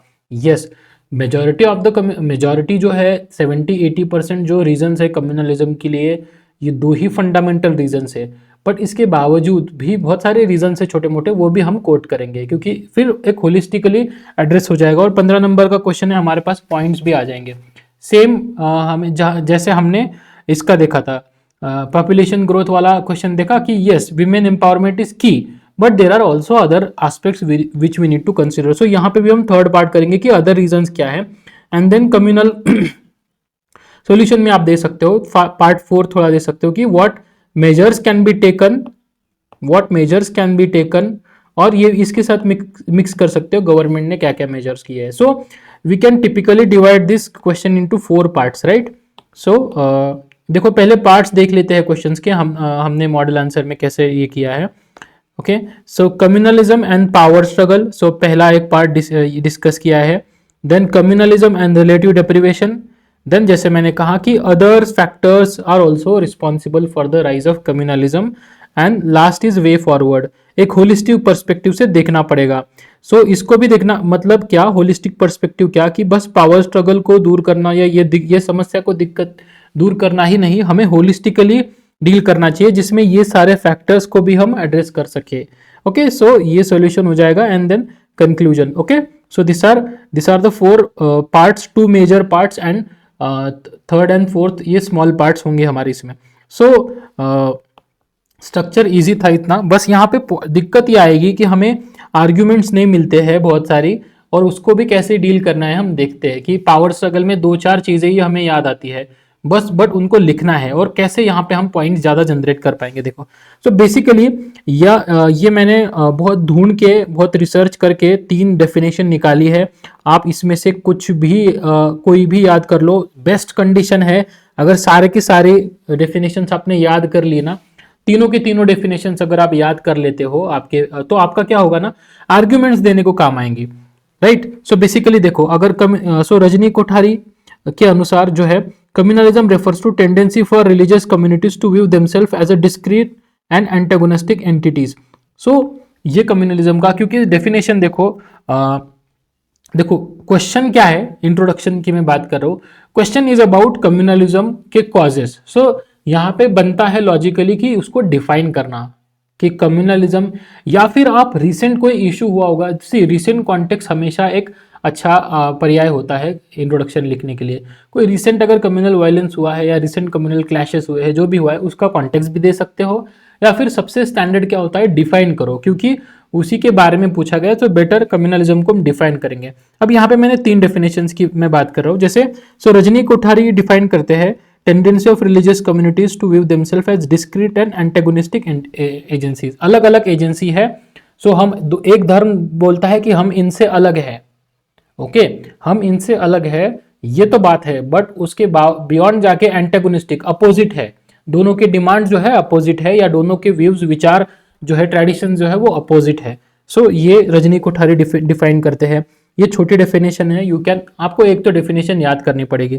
बिपिन चंद्रा, आप हिस्ट्री बुक में भी पढ़ोगे, says that communalism is a phenomenon where the majority and minority religious ideology and practices confirms the notion of our belief alone is true and rest is untrue or incomplete। ठीक है, सो ये भी definition है, थोड़ी complicated है, ये थोड़ी simple लग रही है आपको, जो ये लगे आप कर सकते हो। इन इस book communalism and communal violence in India, Asghar Ali Engineer ये क्या बोलते हैं देखो, states that communalism is a modern phenomenon and its fundamental causes are secular.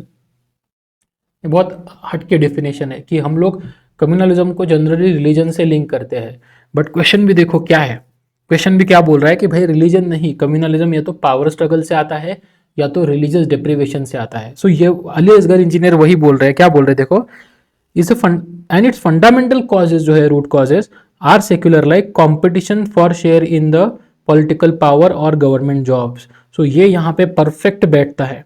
Okay, Ali Asghar engineer का जो डेफिनेशन है वो हमारे जो क्वेश्चन है उसको परफेक्ट बैठ रहा है कि भाई कम्युनलिज्म भले ही रिलीजियस फेनोमेना हमें दिखता है, बट उसके कॉजेज सेक्युलर है।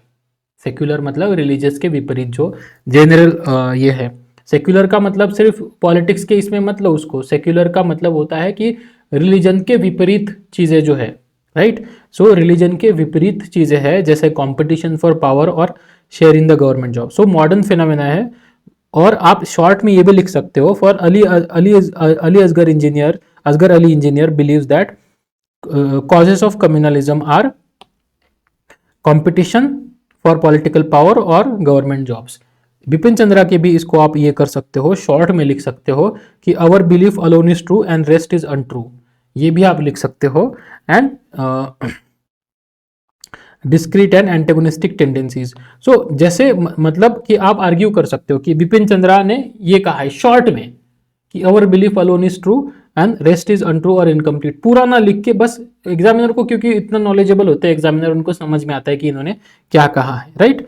सो ये तीन डेफिनेशंस मैंने यहाँ पे देने की कोशिश की है। Then communalism as a power struggle शुरू करते हैं।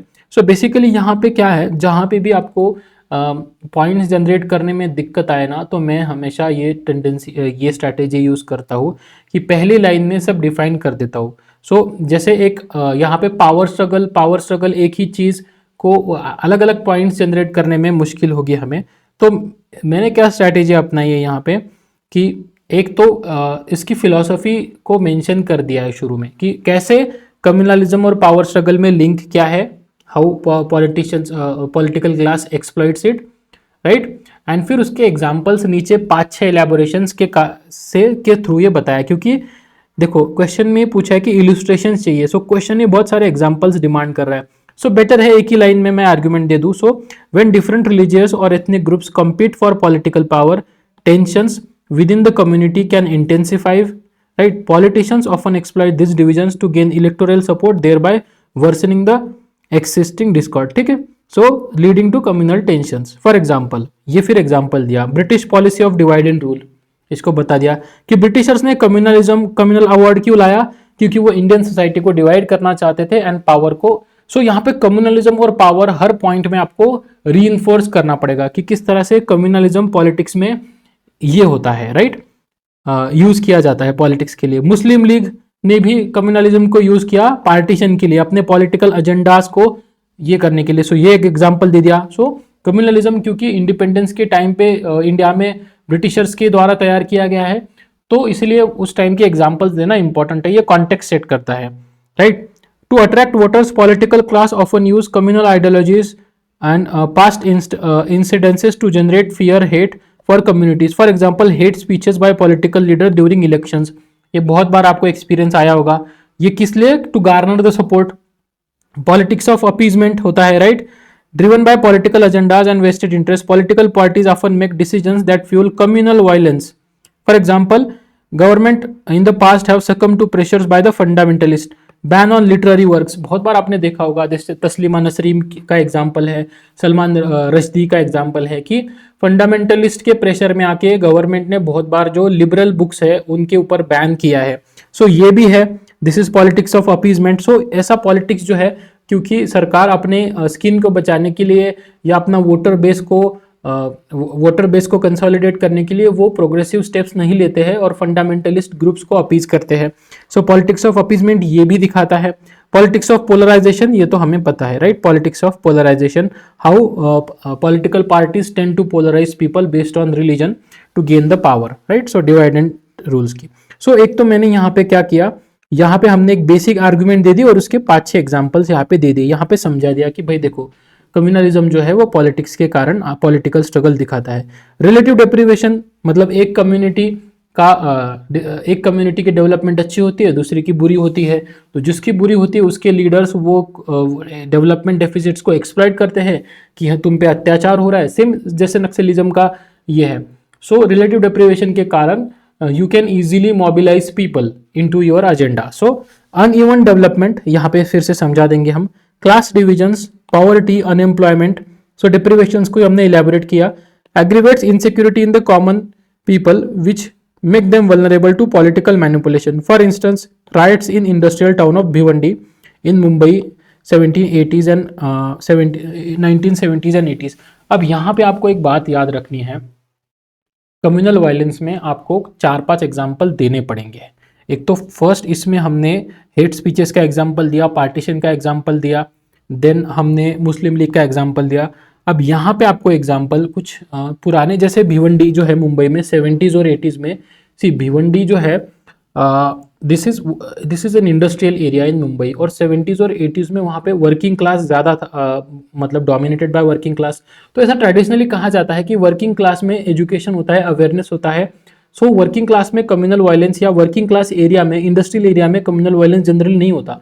बट भिवंडी में देखा गया 1970s और 80s में इंडस्ट्रियल एरिया में one of the earliest instance की जहाँ पे हमें बहुत ज़्यादा कम्युनल वायलेंस देखने को मिला, मुंबई में। ये दर्शाता है कि इकोनॉमिक कॉजेज भी रिस्पॉन्सिबल होते हैं।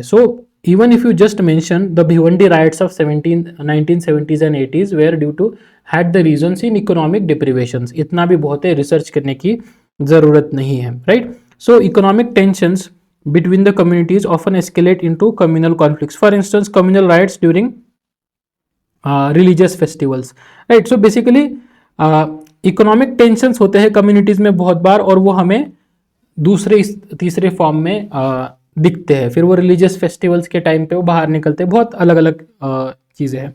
देन सच्चर कमेटी ने भी ये कहा था कि Sachar committee report highlighted educational and economic backwardness of Muslims, such conditions foster sense of marginalisation and vulnerability to extremist ideology. अब यहाँ पे सच्चर कमेटी का रिपोर्ट इंपॉर्टेंट है, 2004 के अराउंड ये रिपोर्ट आया था, या 2000 या एग्जैक्टली नहीं याद आ रहा है 4, but early 2000s। Sachar committee ने कहा था कि Muslims are educationally and economically backward है इंडिया में। अभी सच्चर कमेटी ने डायरेक्ट तो ये नहीं कहा कि ये कम्युनलिज्म वगैरह ये करेगा, बट हमको सच्चर कमेटी का रेफरेंस देना है, क्योंकि हमें वो पता है सच्चर कमेटी, राइट। और सच्चर कमेटी ने कहा है माइनॉरिटीज़ में अगर आप रिलेटिव डेप्रिवेशन अगर हुआ तो उसके कारण बहुत सारी, फिर हम उसको लिंक कर सकते हैं, उसके कारण क्या हो सकता है, सच conditions can be exploited bye the fundamentalist group, right. बस सच्चर कमेटी का रिकमेंडेशन दिया यहाँ पे, इतना ही। एंड देखो हमारा एनालिसिस दिया फिर उसके ऊपर। सच conditions foster sense of marginalisation. तो यहाँ पे हमारा पॉइंट सब्सटैंशिएट हो गया कि सच्चर कमेटी एक, आप कुछ कमेटी के ठोस आपने उसका नाम भी लिख दिया। Recent communal violences such as Assam violence 2012 में हुआ था, Muzaffarnagar violence reveal underlying economic factors. अब देखो यहाँ पे मुझे मुजफ्फरनगर के आप एक एक कम्युनल राइट्स पे रिसर्च नहीं कर सकते और करना भी नहीं चाहिए। आप जेनेरिक एग्जांपल्स लिख सकते हो कि, और कोई फर्म स्टैंड नहीं ले रहे हो ना आप, यू आर सेइंग कि भाई अंडरलाइंग कॉजेस कुछ तो हो गए, कॉजेस तो होते हैं हमेशा। हमने यहाँ पे मुजफ्फरनगर जो दंगे हुए थे 2013 में, उसके अंडरलाइन इकोनॉमिक कॉजेस थे। आसाम में वायलेंस हुआ था बेसिकली माइग्रेंट्स के, एक देखो आसाम में 2012 में बहुत बड़ा वायलेंस हुआ था। सो उसके पीछे क्या था, उसके पीछे वन ऑफ द कॉजेस था, वन ऑफ द कॉजेस ये था कि लोग ये कर रहे थे कि माइग्रेंट्स लोग बाहर से आ रहे हैं एंड देन वो लोकल जॉब्स को छीन रहे एंड उसके कारण दिक्कतें हो रही है। एंड फिर उस ये भी एक रीज़न था एंड फिर वो अलग अलग 3-4 चीज़ें इकट्ठा होके एक ब्लास्ट हो गया, कम्युनल वायलेंस बेसिकली। सो कम्युनल वायलेंस के फॉर्म में वो आ गया। सो आप लिख सकते हो, बस ये करो कि भाई सिर्फ इकोनॉमिक इकोनॉमिक रीजंस के कारण हुआ था ऐसे मत लिखो, वन ऑफ द कॉजेस लिख दो, क्योंकि ये कॉजेस रहते ही है हर जगह पे, राइट। इकोनॉमिक कॉजेस रहते हैं। सो जनरल आप कोई भी एग्जांपल्स दे सकते हो, राइट। नाउ ये हो गया रिलेटिव डेप्रिवेशंस के पॉइंट आपको लिखने हैं। सो बेसिकली 2-3 पॉइंट और 3-4 एग्जांपल्स। यहाँ पे हमने भिवंडी का एग्जांपल लिखा, then Muzaffarnagar and then Assam violence. देखो, reveal underlying economic causes, economic factors. ज़्यादा तक फर्म स्टैंड नहीं लिया है क्योंकि मुझे भी एग्जैक्टली नहीं पता है, मैं भी एग्जैक्टली रिसर्च नहीं करने बैठा हूँ यहाँ पे। और आप रिसर्च करने जाओगे तो आपको इकोनॉमिक रीजन एक हद मिल ही जाएगा, राइट। सो बेटर है हम क्रिएटिवली इन सब चीज़ों को यहाँ पे यूज़ कर मतलब हमें एज ए एग्जाम्पल हम यहाँ पे यूज़ कर सकते हैं, क्योंकि रीज़न तो होगा ही एक ना। अदर फैक्टर्स देखो, सिर्फ दो फैक्टर्स नहीं है ना, बहुत सारे रीजंस है। रिलीजियस रीजंस है कम्युनलिज्म के लिए, साइकोलॉजिकल फैक्टर्स है, मीडिया का भी रोल आजकल बहुत ज़्यादा है। सो ये भी फैक्टर्स हमें लिखने हैं। वे फॉरवर्ड क्या है, यहाँ पे आपको अच्छे एग्जाम्पल्स आप अच्छा सजेस्ट कर सकते हो, क्योंकि प्रॉब्लम्स है। जो भी क्वेश्चन में यूपीएससी के क्वेश्चन में आपको कोई भी प्रॉब्लम आइडेंटिफाई कर रहे हो, वाटर का प्रॉब्लम आइडेंटिफाई कर रहे हो, डेजर्टिफिकेशन का भी ज्योग्राफी में देखोगे, या विमेन एम्पावरमेंट के प्रॉब्लम्स को आइडेंटिफाई कर रहे हैं, तो सोल्यूशन ज़रूर देना है, भले ही छोटा दो सोल्यूशन। तो यहाँ पे हम क्या कर सकते हैं, जस्टिस सिस्टम को स्ट्रेंथन करो, जो लोग वायलेंस कर रहे हैं उनको पनिश करो, स्पीडियर ट्रायल्स और विक्टिम्स को कंपेंसेशन दो, कम्युनिटी एंगेजमेंट जैसे कंपैशनेट कोझिकोडे। सो ये प्रशांत नायर का बेसिकली हम लोग क्या करते हैं, हम एथिक्स में एग्जाम्पल लिखते हैं प्रशांत नायर ने जो किया था कोझिकोडे में। बेसिकली ये क्यों किया था, इसके पहले भी कम्युनल राइट हुआ था। ये कोझिकोडे एक्चुअली इसको बोला जाता है, एक्चुअल प्रोनाउंसिएशन केरला में ये डिस्ट्रिक्ट है। तो इस डिस्ट्रिक्ट में कम्युनल वायलेंस हुआ था इसके पहले।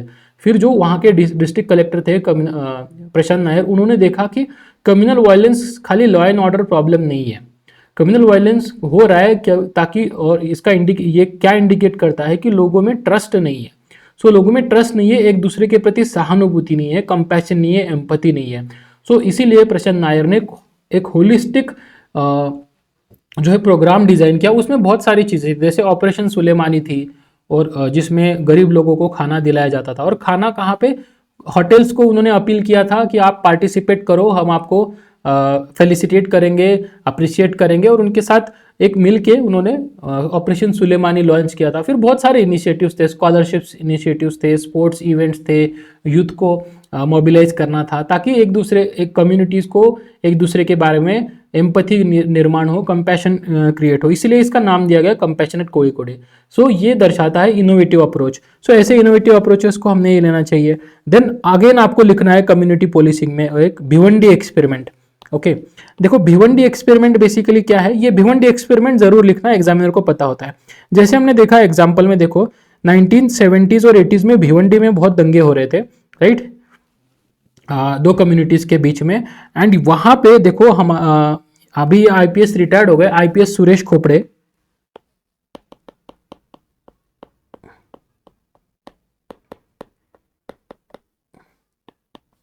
ठीक है, आईपीएस सुरेश खोपड़े थे, वो वहां के इंचार्ज थे उस टाइम पे। तो उन्होंने ये एक्सपेरिमेंट लॉन्च किया वहां पे। बेसिकली भिवंडी एक्सपेरिमेंट क्या है, कम्युनिटी पोलिसिंग का इनिशिएटिव है। बेसिकली 1970s और 80s में के लेसन्स के बाद में पुलिस एडमिनिस्ट्रेशन को पता चला था कि हमें कुछ तो करना पड़ेगा। फिर यहाँ पे सुरेश खोपड़े जी ने बहुत सारे कम्युनिटी पोलिसिंग इनिशिएटिव्स लॉन्च किए। और 1990s में आपको पता है मुंबई बॉम्ब ब्लास्ट हुए थे और बहुत बड़े लेवल पे दंगे हुए थे पूरी मुंबई में। और उस टाइम पे भिवंडी में दंगे नहीं हुए थे। Bhiwandi was a sensitive town, क्योंकि 1970s और 80s में हो रहे, बट 90s में क्यों नहीं हुए।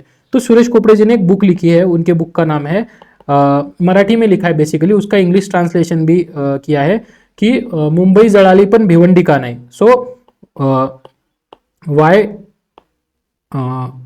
Mumbai burned but Bhiwandi did not, ऐसे कुछ तो है, right. So Mumbai burned but Bhiwandi did not, ऐसे मुझे इंग्लिश में एग्जैक्टली याद नहीं है बुक का नाम।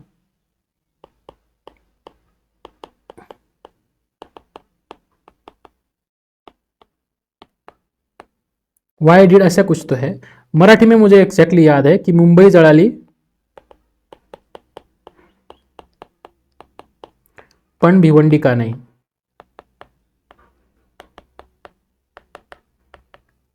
सो आपको समझ में आया होगा कि पूरा मुंबई जला बट भिवंडी में कुछ नहीं हुआ।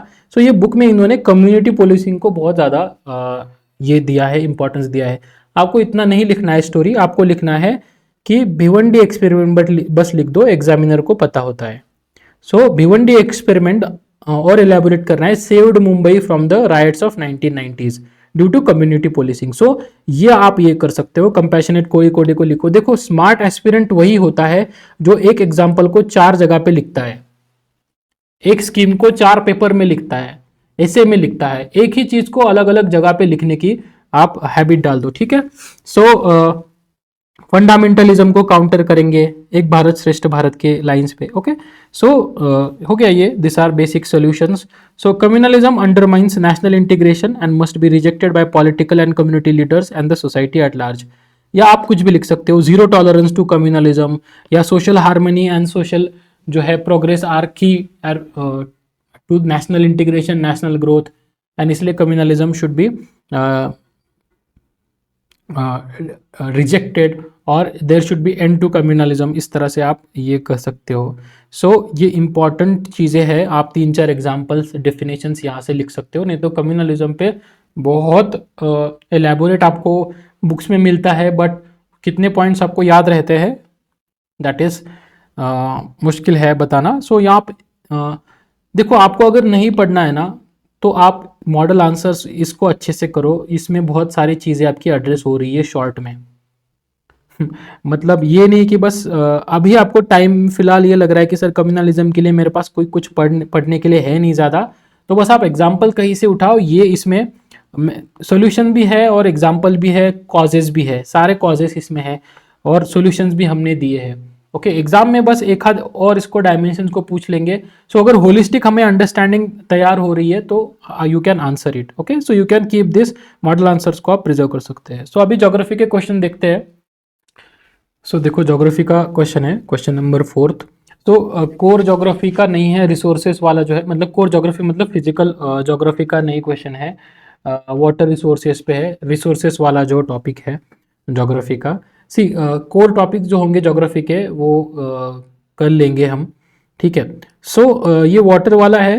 अब आप बोलोगे सर ये वाटर वाला ये सब डेटा कहाँ से ले। सो देखो एनसीईआरटी में ये दिया हुआ है, 7th 8th की एनसीईआरटी है ज्योग्राफी की, वहाँ पे फ्रेश वाटर रिसोर्सेज दुनिया में कितने कहाँ पे है, सिर्फ 3% वाटर है या फ्रेश वाटर सोर्सेज कितने हैं। सो एनसीईआरटी पढ़ना बहुत इंपॉर्टेंट है ज्योग्राफी के लिए, क्योंकि आपको बेसिक डेटा एक मिल जाता है। और वाटर इज अ ये थीम्स है रिसोर्सेज वाली, ये जनरल थीम्स है बट हमें कुछ स्पेसिफिक चीज़ें लिखनी पड़ती है। सिमिलरली नेक्स्ट क्वेश्चन जो है वो है डेजर्टिफिकेशन एंड क्लाइमेट बाउंड्रीज पे, या क्लाइमेट चेंज और डेजर्टिफिकेशन कैसे हो रहा है। ये भी आपको कोर कोई बुक में नहीं मिलेगा, ये जनरल टॉपिक्स है जो न्यूज़पेपर में आते हैं, बट कुछ स्टैटिक इन्फॉर्मेशन हमारे पास होनी चाहिए। एक बार लैंड पे भी क्वेश्चन आया है, वाटर पे तो 3-4 बार आ चुके हैं। सो क्वेश्चन देखो, सो ये इसका भले ही आपका पढ़ के हुआ है नहीं हुआ है ज्योग्राफी, ये क्वेश्चन लिखने में आपको दिक्कत नहीं आनी चाहिए क्योंकि जेनेरिक क्वेश्चन है। Why is the world today confronted with the crisis of availability and access to fresh water resources। बात है फ्रेश वाटर रिसोर्सेज हो रही है, मतलब नदी तालाब जो है हमारे अंडरग्राउंड वाटर रिसोर्सेज है, इसका क्राइसिस, इसमें 2 इन्होंने पूछा है। क्राइसिस ऑफ अवेलेबिलिटी मतलब क्वांटिटी कम हो रही है, राइट, अवेलेबल ही नहीं है, स्कैरसिटी है। एंड एक्सेस मतलब लोगों को मिल नहीं रही है वो, राइट। एक्सेसिबिलिटी मतलब पॉवर्टी को ये दर्शा रहा है, राइट, कि why poor people, why some countries, why some section of the society are not able to access to clean water, fresh water। सो यहाँ पे पोल्यूशन का इशू आता है, पैसे का इशू आता है, यहाँ पे है क्वांटिटी कम हो रही है या क्वांटिटी खराब हो रही है, क्वांटिटी कम हो रही है। सो हम 2 इसमें डिवाइड कर सकते हैं कि क्राइसिस ऑफ अवेलेबिलिटी क्यों है, पानी की कमतरता कमी क्यों है, स्कैरसिटी क्यों है, एंड नेक्स्ट इज वाटर की एक्सेसिबिलिटी क्यों नहीं है। एक्सेसिबल मतलब आपको एक्सेस मिलना, एक्सेस किसी भी चीज का एक्सेस कब मिलता है, जब आप उसको उसको आपको अफोर्डेबिलिटी होती है, परचेसिंग पावर होती है। सो दो इसमें हम डिवाइड कर सकते हैं। यहाँ पे सोशो इकोनॉमिक एंगल भी, so human geography economic geography का इंटीग्रेशन है ये।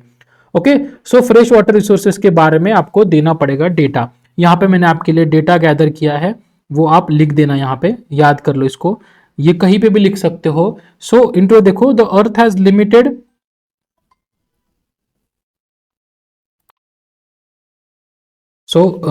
ये फैक्ट आप याद रख लो, ओनली 5%,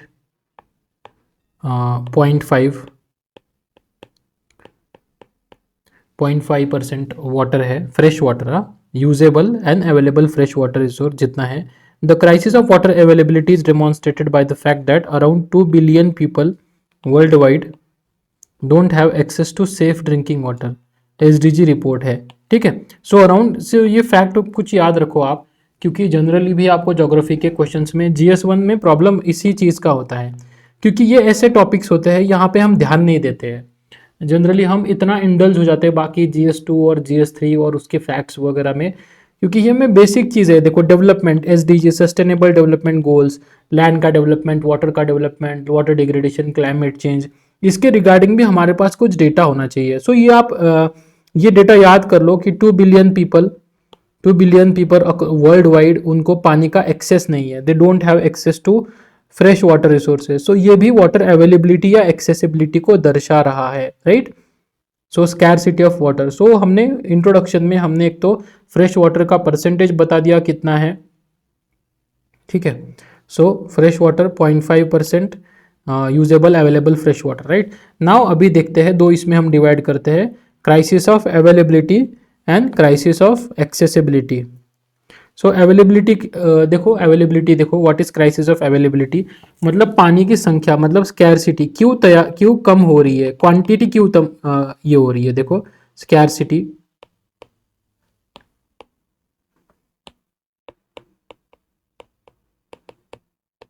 ठीक है। Why there is scarcity, because there is increasing demand for water, dramatic increase हो रही है। देखो, population above 8 billion, United Nation Population Fund जो है उनका, सो ये भी आप फैक्ट याद रखो, दुनिया की पॉपुलेशन 8 बिलियन के ऊपर जा चुकी है अभी, राइट। नवंबर शायद लास्ट ईयर ही गई थी ये, सो ये 8 बिलियन हो चुकी है। सो इसलिए डिमांड के कारण भी कम हो रही है, increasing demand, changing consumption pattern, water intensive lifestyles है, right. So basically luxury consumption, so इसने ये किया है।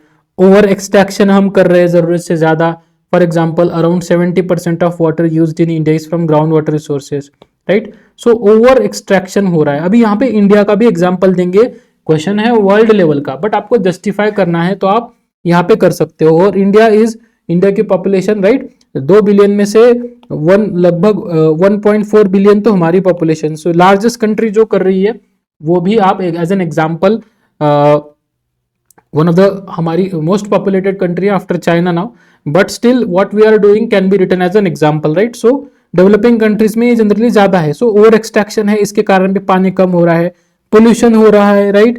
क्लाइमेट चेंज जैसे के कारण वाटर स्कैरसिटी, ड्रॉट्स आ रहे हैं। देखो, feared day zero situation in Cape Town, so Cape Town जो साउथ अफ्रीका का शहर है, यहाँ पे डे जीरो सिचुएशन आने वाली थी। डे जीरो सिचुएशन क्या होती है ये याद रखना, वाटर स्कैरसिटी की सबसे वर्स्ट कंडीशन होती है। ये ऐसी समस्या होती है, ऐसा डे होता है कि जिस दिन से जो म्यूनिसिपैलिटी होती है उनके पास वाटर के सोर्सेस ही नहीं रहते म्यूनिसिपैलिटी में पानी सप्लाई करने के लिए, उसको डे जीरो कहा जाता है। ऐसा दिन केप टाउन में आने वाला था, फॉर्चुनेटली वो आया नहीं, बट केप टाउन ने ऐसा डिक्लेयर किया था म्यूनिसिपैलिटी ने कि भाई 2-3 महीनों में ऐसी सिचुएशन आ सकती है डे जीरो की। ऐसा ही सेम डे अभी बैंगलोर में आने वाला था, डे जीरो, इतनी बुरी कंडीशन हो गई थी, बट फॉर्चुनेटली सब उन्होंने मैनेजमेंट अच्छा किया। सो क्लाइमेट चेंज आप ये कर सकते हैं। सो क्लाइमेट चेंज भी एक रीजन है, क्लाइमेट चेंज के कारण। So water scarcity and water related hazards, floods and droughts के कारण ये होता है। एंड यूनिसेफ का मैंने यहाँ पे एग्जांपल दिया है कि क्लाइमेट चेंज के कारण पूरी वाटर साइकिल डिसरप्ट हो चुकी है। सो इसके एग्जांपल दो, right. So now water supplies stored in glaciers, so glacier melting हो रही है, सो ये फ्रेश वाटर, ये भी क्लाइमेट चेंज का एक एग्जांपल है। सी लेवल राइजिंग से सैलिनेशन हो सकता है ग्राउंड वाटर का। सो climate change is a bigger issue. उसके कारण 3-4 प्रॉब्लम्स क्या हो रही है मैंने यहाँ पे बता दिया है, राइट। ये प्रॉब्लम हो सकता है, ग्लेशियर मेल्ट होंगे, सी लेवल राइज के कारण सैलिनेशन हो सकता है। So this are the problems. Crisis of availability इनके कारण हो रही है। अभी क्राइसिस ऑफ एक्सेसिबिलिटी किसके कारण हो रही है? क्योंकि सोशियो इकोनॉमिक इनइक्वालिटीज है लोगों के बीच में, अनइक्वल एक्सेस है, पुअर लोगों में पानी नहीं। यहाँ पे भी अगर आपको कुछ मिले डेटा, मैंने नहीं ऐड किया ज़्यादा डेटा, यहाँ पे आप ऐड कर सकते हो कि इंडियंस के बहुत, मुझे एग्जैक्टली याद नहीं है अभी। आप 2 बिलियन का भी यहाँ पे लिख सकते हो। 2 बिलियन वाला अगर आपने इंट्रोडक्शन नहीं लिखा होगा तो 2 बिलियन वाला फिगर आप यहाँ पे लिख सकते हो। या इंडिया में कितने लोगों के पास एक्सेस नहीं है, या फिर वाटर स्कैरसिटी आप लिख सकते हो कि सहारा साहिल रीजन में बहुत डार्क ये वाटर स्कैरसिटी है। जेंडर डिस्पैरिटी उसमें लिखेंगे हम। ये हमेशा ना डिकोड करने की कोशिश किया करो कि सोशियो इकोनॉमिक इनइक्वालिटीज तो है, बट जेंडर डिस्पैरिटी भी है। विमेन एंड गर्ल्स को ज़्यादा दिक्कतें होती है रूरल एरियाज में, क्योंकि उन्हीं को वाटर कलेक्शन वगैरह को प्रॉब्लम होती है। सो जितना पानी का समस्या ज़्यादा होगा उतना विमेन पे ज़्यादा इश्यूज दिक्कतें आएंगी, क्योंकि उनको ही पानी लाने जाना पड़ता है। So this is the severe issue. Now governance and mismanagement के भी कारण है, क्योंकि देखो near day zero situation was partly due to mismanagement. So Bangalore में ऐसा हुआ था कि वाटर मिसमैनेजमेंट ये नहीं है, टैप वाटर कनेक्शंस नहीं है। For example Africa has the lowest safe वॉश, मतलब वाटर सैनिटेशन एंड हाइजीन वॉश, इस पे क्वेश्चन आ चुका है PYQ, right. Water sanitation and hygiene services नहीं दे रही है बहुत से जगह पे। अभी टैप वाटर ना होने के कारण वाटर पोल्यूशन होता है, बहुत सारे इश्यूज होते हैं। सो ये भी एक इशू है। Inequal distribution of water resources भी एक इशू है ना, कि किसी देश में ज़्यादा पानी है, किसी देश में कम पानी है। फॉर एग्जाम्पल अफ्रीका में आप अगर देखोगे, अफ्रीका मैपिंग में आप प्रीलिम्स के टाइम पे हम देखेंगे कि अफ्रीका का जो बेसिकली आप नाइल का एरिया देखोगे, यहाँ पे जाहिर वगैरह रिवर्स है बहुत सारी। या अफ्रीका का मैप इमेजिन करो, यहाँ पे बहुत सारी नदियाँ हैं, बट जो साहेल रीजन है, सहारा रीजन है, यहाँ पे रिवर्स ही नहीं है, बहुत कम रिवर्स है। सो इसके कारण जो है वाटर जो है नॉर्थ अफ्रीका साहिल रीजन में सब सहारा पार्ट में वाटर स्कैरसिटी मिलती है। सो इसको हम वाटर पावर्टी भी कहते हैं, पानी के रिसोर्सेस कम होना, इसको वाटर पावर्टी भी हम कहते हैं। सो ये इतने सारे पॉइंट्स हमने देख लिए। यहाँ पे हमारा अफ्रीका का एग्जाम्पल दिया, क्योंकि कोई इंडिया स्पेसिफिक क्वेश्चन नहीं है, बट उसमें आप इंडिया के एग्जाम्पल लिखो, बट हम वर्ल्ड के भी लिखते हैं, वर्ल्ड के भी लिखने चाहिए। सहारा रीजन, फूड सिक्योरिटी पे क्वेश्चंस है, उसके बाद में वाटर पे क्वेश्चंस है, तो अफ्रीका के वाटर के प्रॉब्लम्स को, अफ्रीका के फूड प्रॉब्लम्स को जनरली डिस्क्राइब करो। Sahara region, Sahel region most poorest region है, तो उसको डिटेल में सर्च करने मत जाओ, वहां पे आप उसको बस रेफरेंस दे दो। सो इन कंक्लूजन कैसे करेंगे? SDGs। अभी प्रॉब्लम्स तो बता दी हमने, सो सॉल्यूशंस भी हमको बताना पड़ेगा। आप यहाँ पे सॉल्यूशंस भी दे सकते हो कि क्या करना चाहिए। The crisis of water in the world derails the achievement of SDG to ensure access to water and sanitation for all. So SDG again here are important.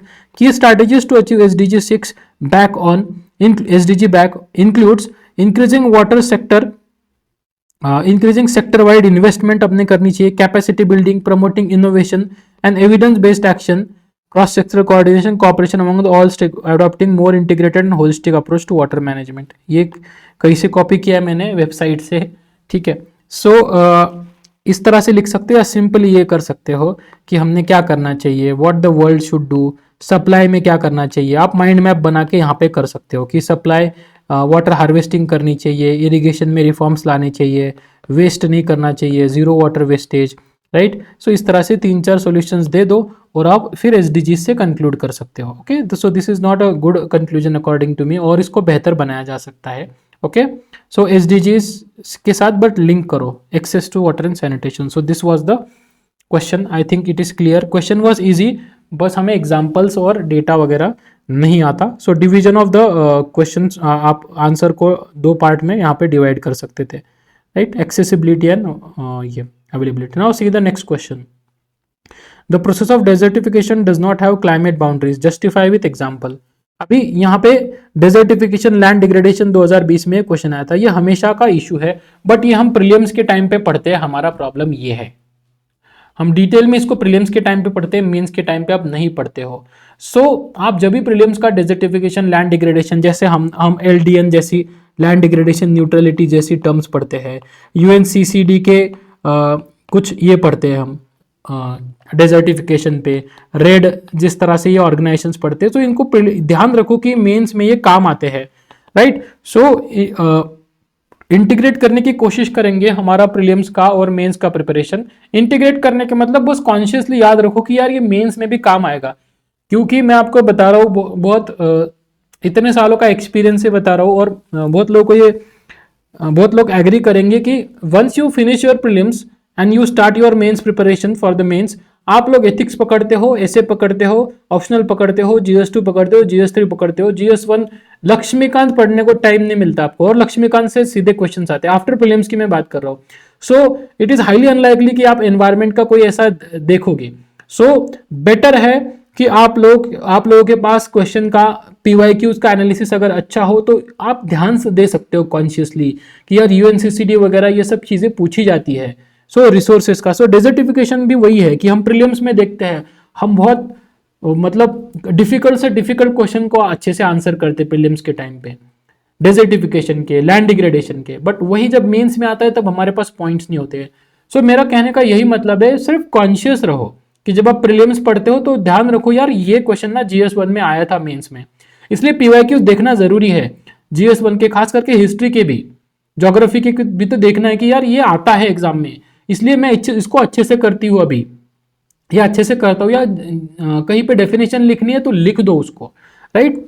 सो वही प्रॉब्लम होगा। देखो डेजर्टिफिकेशन, सो बेसिकली क्वेश्चन क्या है, does not have climate boundaries. So इसका मतलब क्या है कि भाई डेजर्टिफिकेशन हम जनरली ये कहते हैं कि ड्राई एरियाज में होता है, ड्राई क्लाइमेट में होता है, जहाँ पे बारिश कम होती है और जहाँ पे टेम्परेचर ज्यादा होता है या एक्सट्रीम टेम्परेचर होता है, वही डेजर्टिफिकेशन होता है। जैसे कोल्ड डेजर्ट और हॉट डेजर्ट, इसके बारे में हम पढ़ते हैं। बट क्वेश्चन कह रहा है कि भाई ये अभी ऐसा नहीं है, हर क्लाइमेट में डेजर्टिफिकेशन हो सकता है अगर आप सही से ध्यान नहीं रखोगे, अगर क्लाइमेट चेंज ऐसा ही चलता रहा, अगर हमारी एग्रीकल्चर प्रैक्टिसेस ऐसे ही चलती रही। सो डेजर्टिफिकेशन इज नथिंग बट जो क्वालिटी है सॉइल की वो कम होना। Desertification is basically it's a scent vegetation, की जहां पे वेजिटेशन की कमी है, जहां पे रेनफॉल की कमी है या रेनफॉल एक्सट्रीम्स है, या वेजिटेशन कवर वहां पे डिस्ट्रॉय हो रहा है, नेचुरल वेजिटेशन कम हो रहा है, उसको हम डेजर्टिफिकेशन कहेंगे।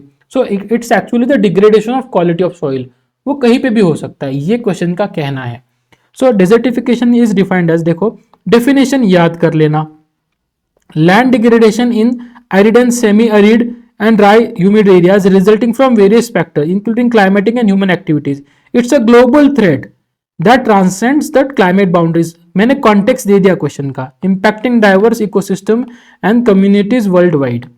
देखो कॉन्टेक्स्ट देना इंपॉर्टेंट है। अभी अगर हमको डेजर्टिफिकेशन का मीनिंग ही पता नहीं है अच्छे से, तो then how we can write the introduction और how we can write the answer. और ये इतना मुश्किल आंसर नहीं है, इससे बहुत मुश्किल से मुश्किल क्वेश्चन GS1 में पूछे गए हैं। जूनो मिशन पे आप कुछ नहीं लिख पाओगे, बट इस पे बहुत अच्छे पॉइंट्स आप लिखोगे, क्योंकि प्रीलिम्स में हम पढ़ते हैं तो उसको कैरी करो दिमाग में तो at least, right. So global extent of land degradation is estimated, या तो डेटा, ये तो सोने पे सुहागा होता है डेटा देना कि आप सीधा कॉन्टेक्स्ट दे रहे हो। याद रखो कुछ तो facts, is between 20 to 40% of the total land area spanning world's croplands, drylands, wetlands, forest and grasslands. So desertification बढ़ रहा है, ये बताना है आपको। डेजर्टिफिकेशन की डेफिनेशन दे सकते हो, या डेजर्टिफिकेशन बढ़ रहा है और क्लाइमेट बाउंड्री नहीं है। सो डेजर्टिफिकेशन बियॉन्ड क्लाइमेट बाउंड्रीज, ये एक पार्ट हो गया हमारा। और स्टेप्स टेकन एंड क्या कर सकते हैं, स्टेप्स टेकन बाय इंडिया, या आगे क्या करना चाहिए। सो इसलिए 2-3 पार्ट्स में इसको डिवाइड कर सकते हो कि जस्टिफाई करना है कि beyond hot and humid climate के बियॉन्ड भी डेजर्टिफिकेशन कहाँ हमें दिख रहा है। सो उसके कारण क्या है, human activities drives desertification across the climates. So सीधा बोल दिया ह्यूमन एक्टिविटीज के कारण हो रहा है। Unsustainable practices, deforestation, overgrazing, agriculture वगैरह से। For example American Great Plains, जो अमेरिका के ग्रेट प्लेन्स है, हम इसका एग्जांपल दिया जाता है जहाँ पे वीट प्रोडक्शन ज्यादा होता है, या हम जेसी लियोंग में पढ़ेंगे नेविगेटर में, जेसी लियोंग हम कवर करते हैं उस टाइम पे। सो वहाँ पे हम इस छोटी छोटी चीजों पे ध्यान देते हैं। सो वहां पे डस्ट बॉल हुआ था, मतलब डस्ट के कारण जो है 1930s का, वहां पे पूरा कुछ सालों तक वहां पे गेहूं उगा ही नहीं था, अनसस्टेनेबल हो चुका था। सो इस तरह से भी होता है desertification. Water mismanagement, over use हम करते हैं, ओवर एक्सट्रैक्शन ऑफ वाटर करते हैं, ज़्यादा से ज़्यादा पानी देते हैं, वाटर लॉगिंग की कंडीशंस होती है।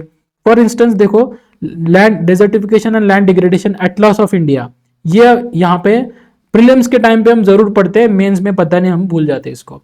तो desertification and land degradation Atlas of India has identified water erosion and loss of vegetation as of land degradation. For example, the badland topography of Chambal. Badland topography of Chambal basically क्या है, right, बिहड़ जो हम बोलते हैं, badland topography, ये पानी के erosion के कारण ही हो चुका है ना, वो लैंड पूरी तरह से डेजर्ट ये हो चुका है, राइट। चंबल रिवर थी, चंबल रिवर है वहां पे, तो बट यहाँ पे बहुत सारी badland topography because of water erosion. So water erosion and water mismanagement के कारण भी लैंड डिग्रेडेशन, डेजर्टिफिकेशन होता है। क्लाइमेट चेंज के कारण होता है, ड्रॉट्स, डेजर्टिफिकेशन के कारण होता है। For instance, land degradation in north eastern states due to loss of vegetal cover, ये लैंड डिग्रेडेशन एटलास कहता है। अब आपने लैंड डिग्रेडेशन एटलास को नहीं भी लिखा तो भी यू कैन जनरली से कि फॉरेस्ट एरिया, कहाँ पे फॉरेस्ट एरिया है, मध्य प्रदेश, छत्तीसगढ़। सो यहाँ पे आप ये भी कर सकते हो कि नॉर्थ ईस्टर्न स्टेट्स में फॉरेस्ट का जो डिक्लाइन हो रहा है या लैंड डिग्रेडेशन तो हर रीजन में हो रहा है। So you can take generic example, general example हम दे सकते हैं, नॉट नेसेसरी हर चीज पता ही हो हमें, बट कॉमन सेंस लगा सकते हैं ना। लैंड डिग्रेडेशन हर जगह पे हो रहा है due to loss of vegetation cover. North east में पहले हर जगह पे पहले वेजिटेशन ज्यादा था, अब कम हो रहा है वो, ओके। सो ये सारे फैक्टर्स के कारण हम क्लाइमेट बाउंड्रीज, बेसिकली दिखाना क्या है कि ऐसे एरियाज जहाँ पे हॉट एंड ह्यूमिड कंडीशंस नहीं है, वहाँ पे भी ह्यूमन एक्टिविटीज के कारण वो हो रहा है या क्लाइमेट चेंज के कारण ये हो रहा है। स्टेप्स टेकन देखो, बहुत इंपॉर्टेंट है कि क्या क्या स्टेप्स हमने लिए हैं ग्लोबल लेवल पे। देखो, कोप यूएनसीसीडी ने 1 बिलियन हेक्टर का टारगेट है। अफ्रीका की ग्रेट ग्रीन वॉल है, डिग्रेडेड लैंडस्केप्स को करना। यूनाइटेड नेशंस, ये इकोसिस्टम, ये देखो हम प्रीलिम्स के टाइम पे पढ़ते हैं, decade on ecosystem restoration, but हम भूल जाते हैं मेंस के टाइम पे, रेलेवेंट है। इंडिया ने भी बहुत ये लिया है, लैंड डिग्रेडेशन न्यूट्रलिटी स्टेटस हमें अचीव करना है। वाटरशेड डेवलपमेंट प्रोग्राम से कृषि सिंचाई योजना है, और ये हमारा टारगेट है restores 26 million hectares of land, okay. So ये सारे प्रीलिम्स के टाइम पे हम पढ़ते हैं, बट प्लीज याद रखो, keep an I on this things, land, water, जो रिसोर्सेस रिलेटेड चीज़ें हैं हम प्रीलिम्स के टाइम पे अच्छे से पढ़ते हैं। या तो कहीं उन फैक्ट्स को लिख के रखो, या डेफिनेशंस को लिखो, या ऑर्गेनाइजेशंस के नाम को ना कहीं पे तो लिख के रखो, क्योंकि आप प्री के बाद टाइम कम है, आप हार्डली पढ़ने वाले हो। ये टॉपिक आप फिर से नहीं करते, हम जनरली नहीं करते हैं।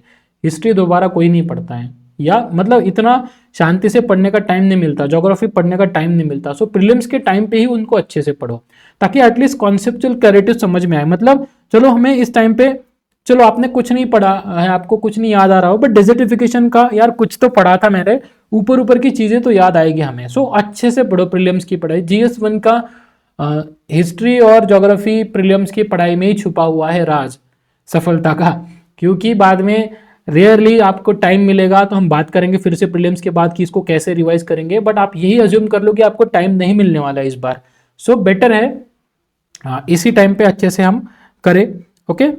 सो एंड प्रीलिम्स के टाइम पे ही दिमाग लगा के उसको अच्छे से प्रिपरेशन करेंगे, ठीक है।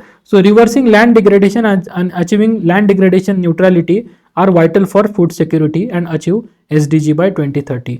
क्योंकि मैंने फूड सिक्योरिटी के साथ लिंक कर दिया, और मैं जब ये बना रहा था आंसर तो मुझे ये लगा कि यार मैंने ये इंपॉर्टेंट कॉन्सेप्ट को मिस कर दिया है, लैंड डिग्रेडेशन न्यूट्रलिटी। तो मुझे याद आया कि यार कंक्लूजन में तो लिखना चाहिए। सो इस तरह से ये इंपॉर्टेंट है, क्योंकि सीधा लैंड डिग्रेडेशन न्यूट्रलिटी बहुत इंपॉर्टेंट कॉन्सेप्ट है, इस पर पूरा दुनिया काम कर रही है अभी। सो ये मैंने इसलिए कॉन्सेप्ट ऐड कर दिया, लैंड डिग्रेडेशन न्यूट्रलिटी अचीव करनी है, लैंड को कंजर्व करना है। सो कंजर्वेशन वगैरह प्रिजर्वेशन से अच्छा ये टर्म अच्छी लगी।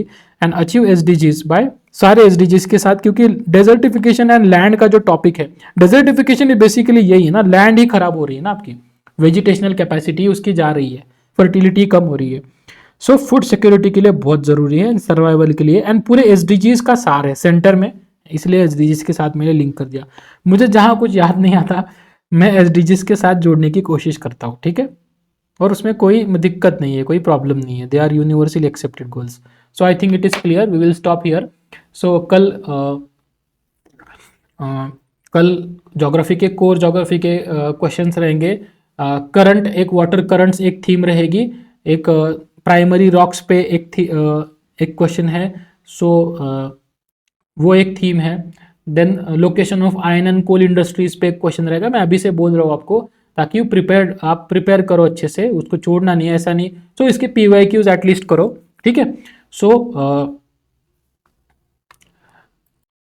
ये कोर ज्योग्राफी पे 3 क्वेश्चंस रहेंगे, एक रॉक्स पे रहेंगे, रॉक साइकिल पे, एंड एक अपना फूड सिक्योरिटी पे एक जनरल इसी टाइप का होगा क्वेश्चन, एक करंट्स पे होगा। 4 ही क्वेश्चन रहेंगे कल। सो आखिरी दिन है, सो लिखो, एंड आपको इंस्ट्रक्शंस मिल जाएंगे, क्योंकि हमें रिवॉर्ड भी देना है जो लोग कंसिस्टेंटली लिख रहे हैं 30 डेज जिन्होंने लिखा है। सो कल आखिरी दिन है, कल सबको आना है, हम इंस्ट्रक्शन देंगे। एंड देखो, पढ़ो अच्छे से, ऑनेस्टली पढ़ाई करो, you will get good marks in GS1, क्योंकि GS1 का आपका प्रीलिम्स के पहले ही आधा प्रिपरेशन हो जाएगा अगर ढंग से करेंगे हम तो, ठीक है। So all the best. Geographical मैंने 4 आपको हिंट दे दी है, सीधा पढ़ के आओ, ज़्यादा टेंशन मत लो। अगर नहीं हो रहा है पूरा पढ़ के तो पॉसिबल नहीं ज्योग्राफी। ये 4 क्वेश्चन आप 4 ही टाइप के क्वेश्चन आने वाले हैं। PYQs में आपको इसको देख लेना, PYQs से ही है, अच्छे से लिखना बट, ओके। और इसको लिखने की टेक्निक हम और कल डिस्कस करेंगे, सोर्सेस के बारे में भी कल बात करेंगे, ठीक है। So thank you all.